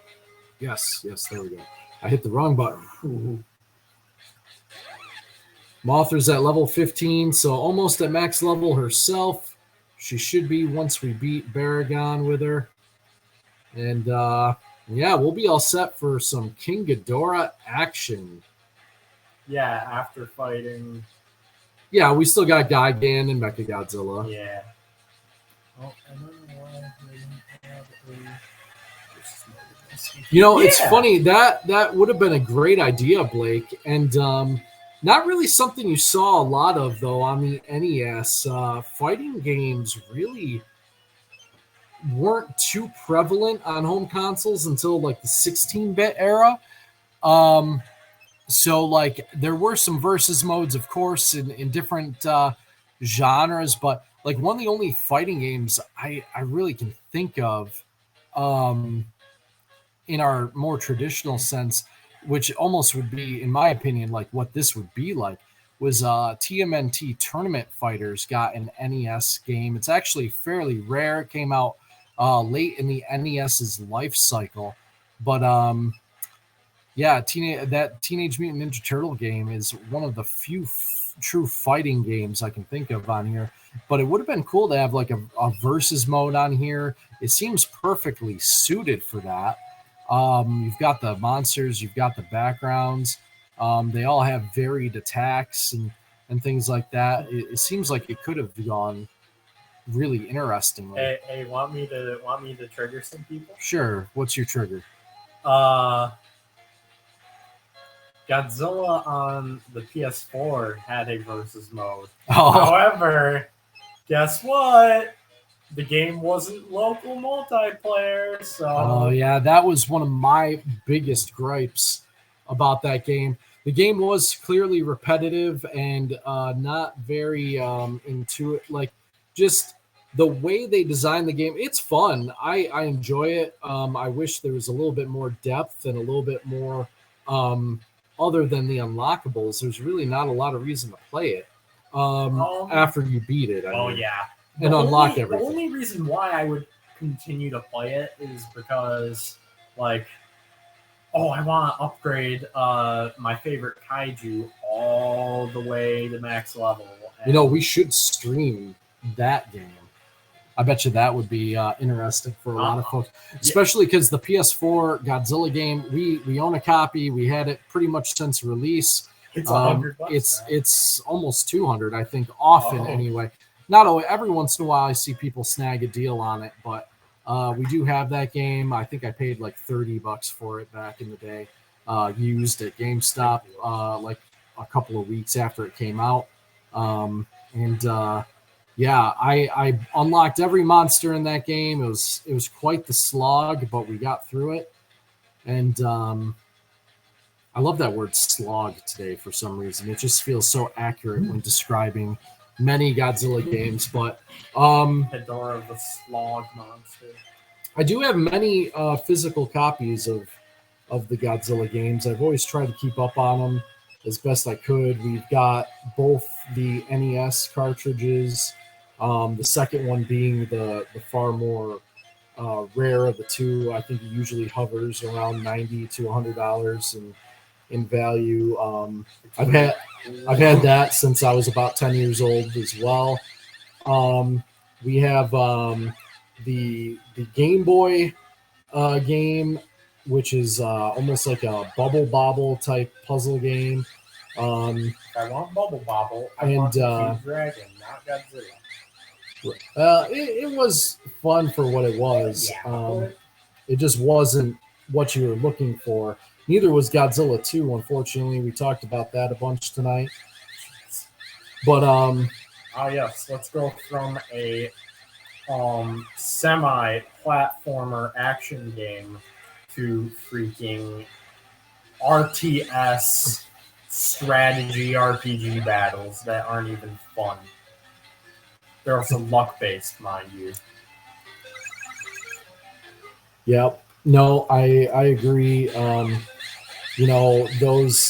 kind of RNG battles in Godzilla 2 were not very fun. I totally agree. It was a really the music was boring and repetitive. The kaiju they were far more limited, if I remember correctly. Although Rodan did appear in it, so that was kind of cool. The three-way mode was kind of unfair because two players were getting. Yeah. I think he's talking about the PS4 game. Yeah. And yeah, I agree. It was definitely not the most fair. Mothra's really good against Gigan too, because she could just pin him and kind of spam him, and unless he jumps, he really can't get out of it. See, like he did right there, and he doesn't hit you with his I-beam in that position either. So it really kind of just lets you waste them very quickly with Mothra. Yeah, but PS4 Godzilla is, again, it's not a bad game. It's no, it's just not a particularly great game. I can see myself beating it and maybe fully upgrading a monster or two. Like, I don't know, Godzilla and Gigan, because Gigan's one of my favorite monsters ever. But I cannot see myself 100%ing, getting all the dioramas, getting all of the kaiju upgrades, especially when some of them are just plain evil, like, to play as. Like, they just do not feel good. No, I agree. Like, the game just took. It was very, very like you just had to really love playing that game, like, and I did, of course, but it really just it was not. It didn't have the best replayability over time, and it's unfortunate. Like, it really had some elements that I think could have made it a great game. As it stands, it's just kind of a cool rarity, cool collector's item for kaiju fans. But other than that, it won't be considered a classic, I don't think. Although I can't say I dislike it. I really I had fun grinding out the other monsters in that game. It was great to see some of them on the screen, and just the graphics in that game were incredible. Just a lot of fun to get to play. Oh man, Mechagodzilla is wrecking me here. Yeah, again, that game, like, if you're looking for a game that has like really cool unlockable characters and like an overall, like, yes, it is repetitive in how you unlock the monsters, but like the late game monsters such as Destroya or Burning Godzilla, if you're looking for a game that has really cool like end game unlockables, like that game is I'd say it's a go-to, because hey, if you don't want to keep playing it forever, you can always drop it, get it back up with fairly no problem. I only remember unlocking Destroya and Burning Godzilla because I think I had figured it out how to do it. However, I wanted you and I to do it together on your file, because that's the one we had been working on, was unlocking everything. Right. So I'm going to try and beat this on my first attempt. But since we are so invested in this, I am going to save the state here. I'm going to enter in first with Mothra, try to whittle him down, and then enter in Godzilla to finish him off. So let's see. We are at the final boss. We've made it. This is the moment of truth. Yeah. Does Matt still have it in him to take down King Ghidorah in Godzilla on NES? We're going to find out here momentarily. I feel super hyped for this, actually. I just got to try and avoid taking too much damage going into this fight. Same with Godzilla, though. Like, take too much damage with Godzilla as well, and, well, safe state. Yep, almost there, Jacob. That's right. It'll be about a 3.5 hour show. And, who knows? Maybe we'll break this up some for replayability down the road. I mean, it's been just awesome. Geez. Yep, he's going to pin me right away. Come on. You got to go for the heads. The wing doesn't really... I'm trying to get close enough to use my wings on him, my powder, my scales, whatever you want to call them, on him, and whittle down the health of his, but... I mean, you're not doing too bad. No, not too bad. I got to get out of this corner, though. And that's the problem with King Ghidorah. He can just wail on you. Unlike Ghidorah, he will sit there and just continue to pound you a bit. Yeah, Ghidorah, like, is polite. He's like, okay, you've had enough. Okay, not a bad first round. Oh, he's automatically going to re-up. He wants another piece of Mothra here. I don't blame him. This is actually better than how it went for me and Godzilla. Yep. And actually, this worked out to my advantage because it refilled my power. And I hope he kind of backs off, but I also want him to stay close enough where I can continue to hit him with that power here, because that's going to do the most damage, really kind of whittle him down. I'm hoping he's going to let me go here soon. I'm not only am I out of power, but I also want to bring in Godzilla and start to wail on him with the other monster. We actually did pretty good here with just Mothra alone. That's a really impressive first run. I think we got this. This is it. And we're gonna move in with Godzilla. I just got to get past these. Be able to just straight up win without losing either one. Yeah, I think you might be right. That'd be pretty sick. Yes, the Ghidorah's roar in this is not pleasant, Blake. You are absolutely right.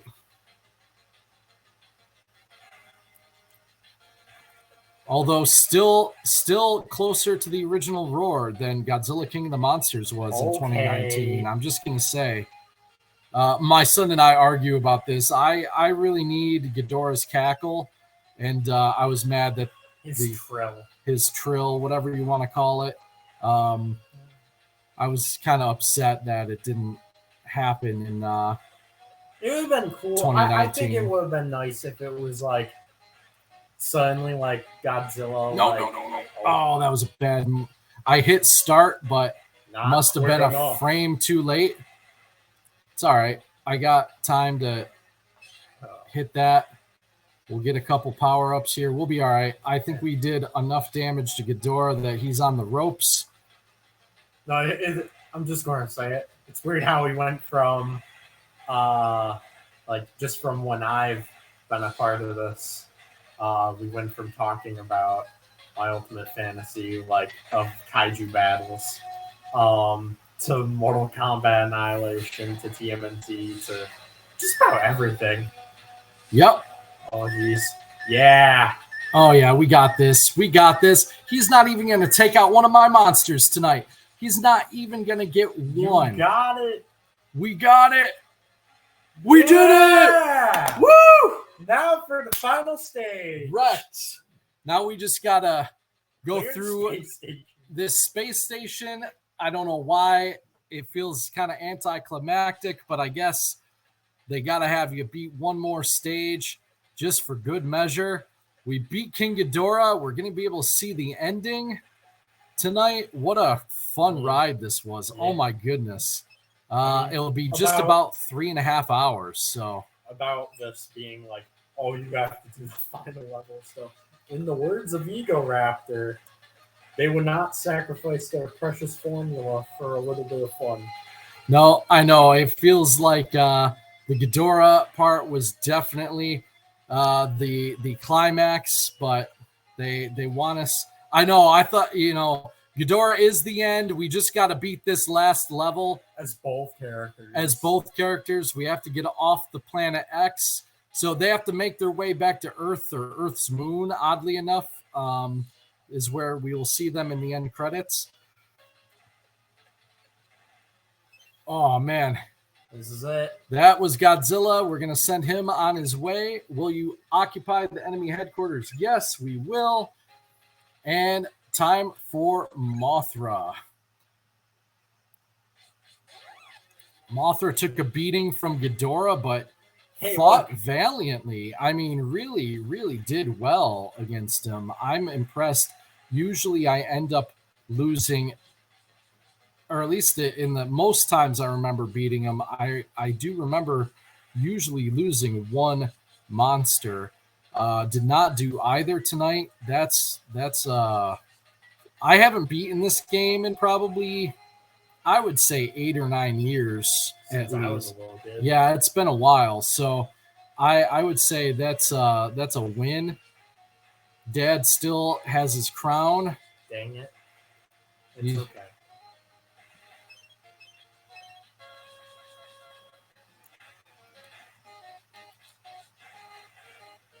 One day, young Padawan, you will surpass me. But today is not that day. I do not want. Is that? Hang on. Let me just say this. Is that from the prequels? Padawan is from the prequels, which I don't like using that term anyway. Oh, hang on.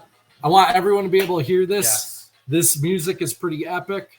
And here we go. We just beat Godzilla on the NES in almost exactly 3.5 hours. Here we go.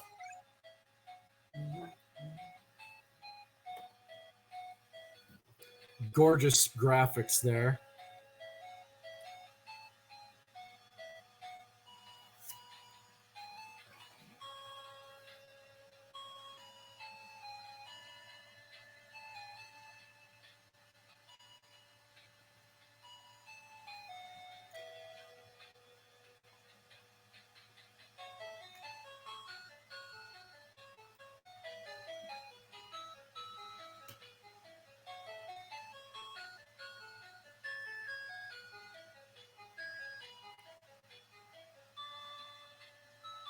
I love this music. I love this epilogue too. What an ending for an NES game. Almost none of them got this sort of treatment. Listen, and on the devastated planet X, a message is left for Earthlings. To our deepest regret, we must admit defeat. This time, we almost won, but we did not know Godzilla was such a powerful foe. Gone is our legion of monsters, the strongest force in the universe. Never again shall we see Ghidorah or Gigan. Having lost our base, we now embark on a journey to nowhere in the universe. But Earthlings, save your rejoicing over the victory which Godzilla brought to you. Our journey will not last forever. We, the people of Planet X, will never give up our plan to invade the Earth. This is better than like a lot of like stories nowadays. This is just great epilogue that they put in here. We promise that we'll organize a second, even a third legion of space monsters and shall destroy you in the future. We shall not fail. This is our challenge to you. The last days of the Earth are coming soon. Earthlings, prepare to die. What an epic way to end this game. So much better than like, congratulations, you did it. Like on a lot of, not that, not commenting on what Blake said there, but in terms of NES games, that was often all you got as an ending. And this was so much more, so much richer of an experience. And now it's going to show the cast, obviously, of Kaiju. Yay! The monster that almost no one knew about when this game was released. Mogera, Baragon, of course, one of my favorites. Varan is one of my favorite underrated Kaiju. Really wanted to see him in the original idea for GMK. Earthlings, prepare to die, Jacob says. Yep. Mechagodzilla. Spelled Ghidorah wrong, but whatever. We'll forgive you. It's okay.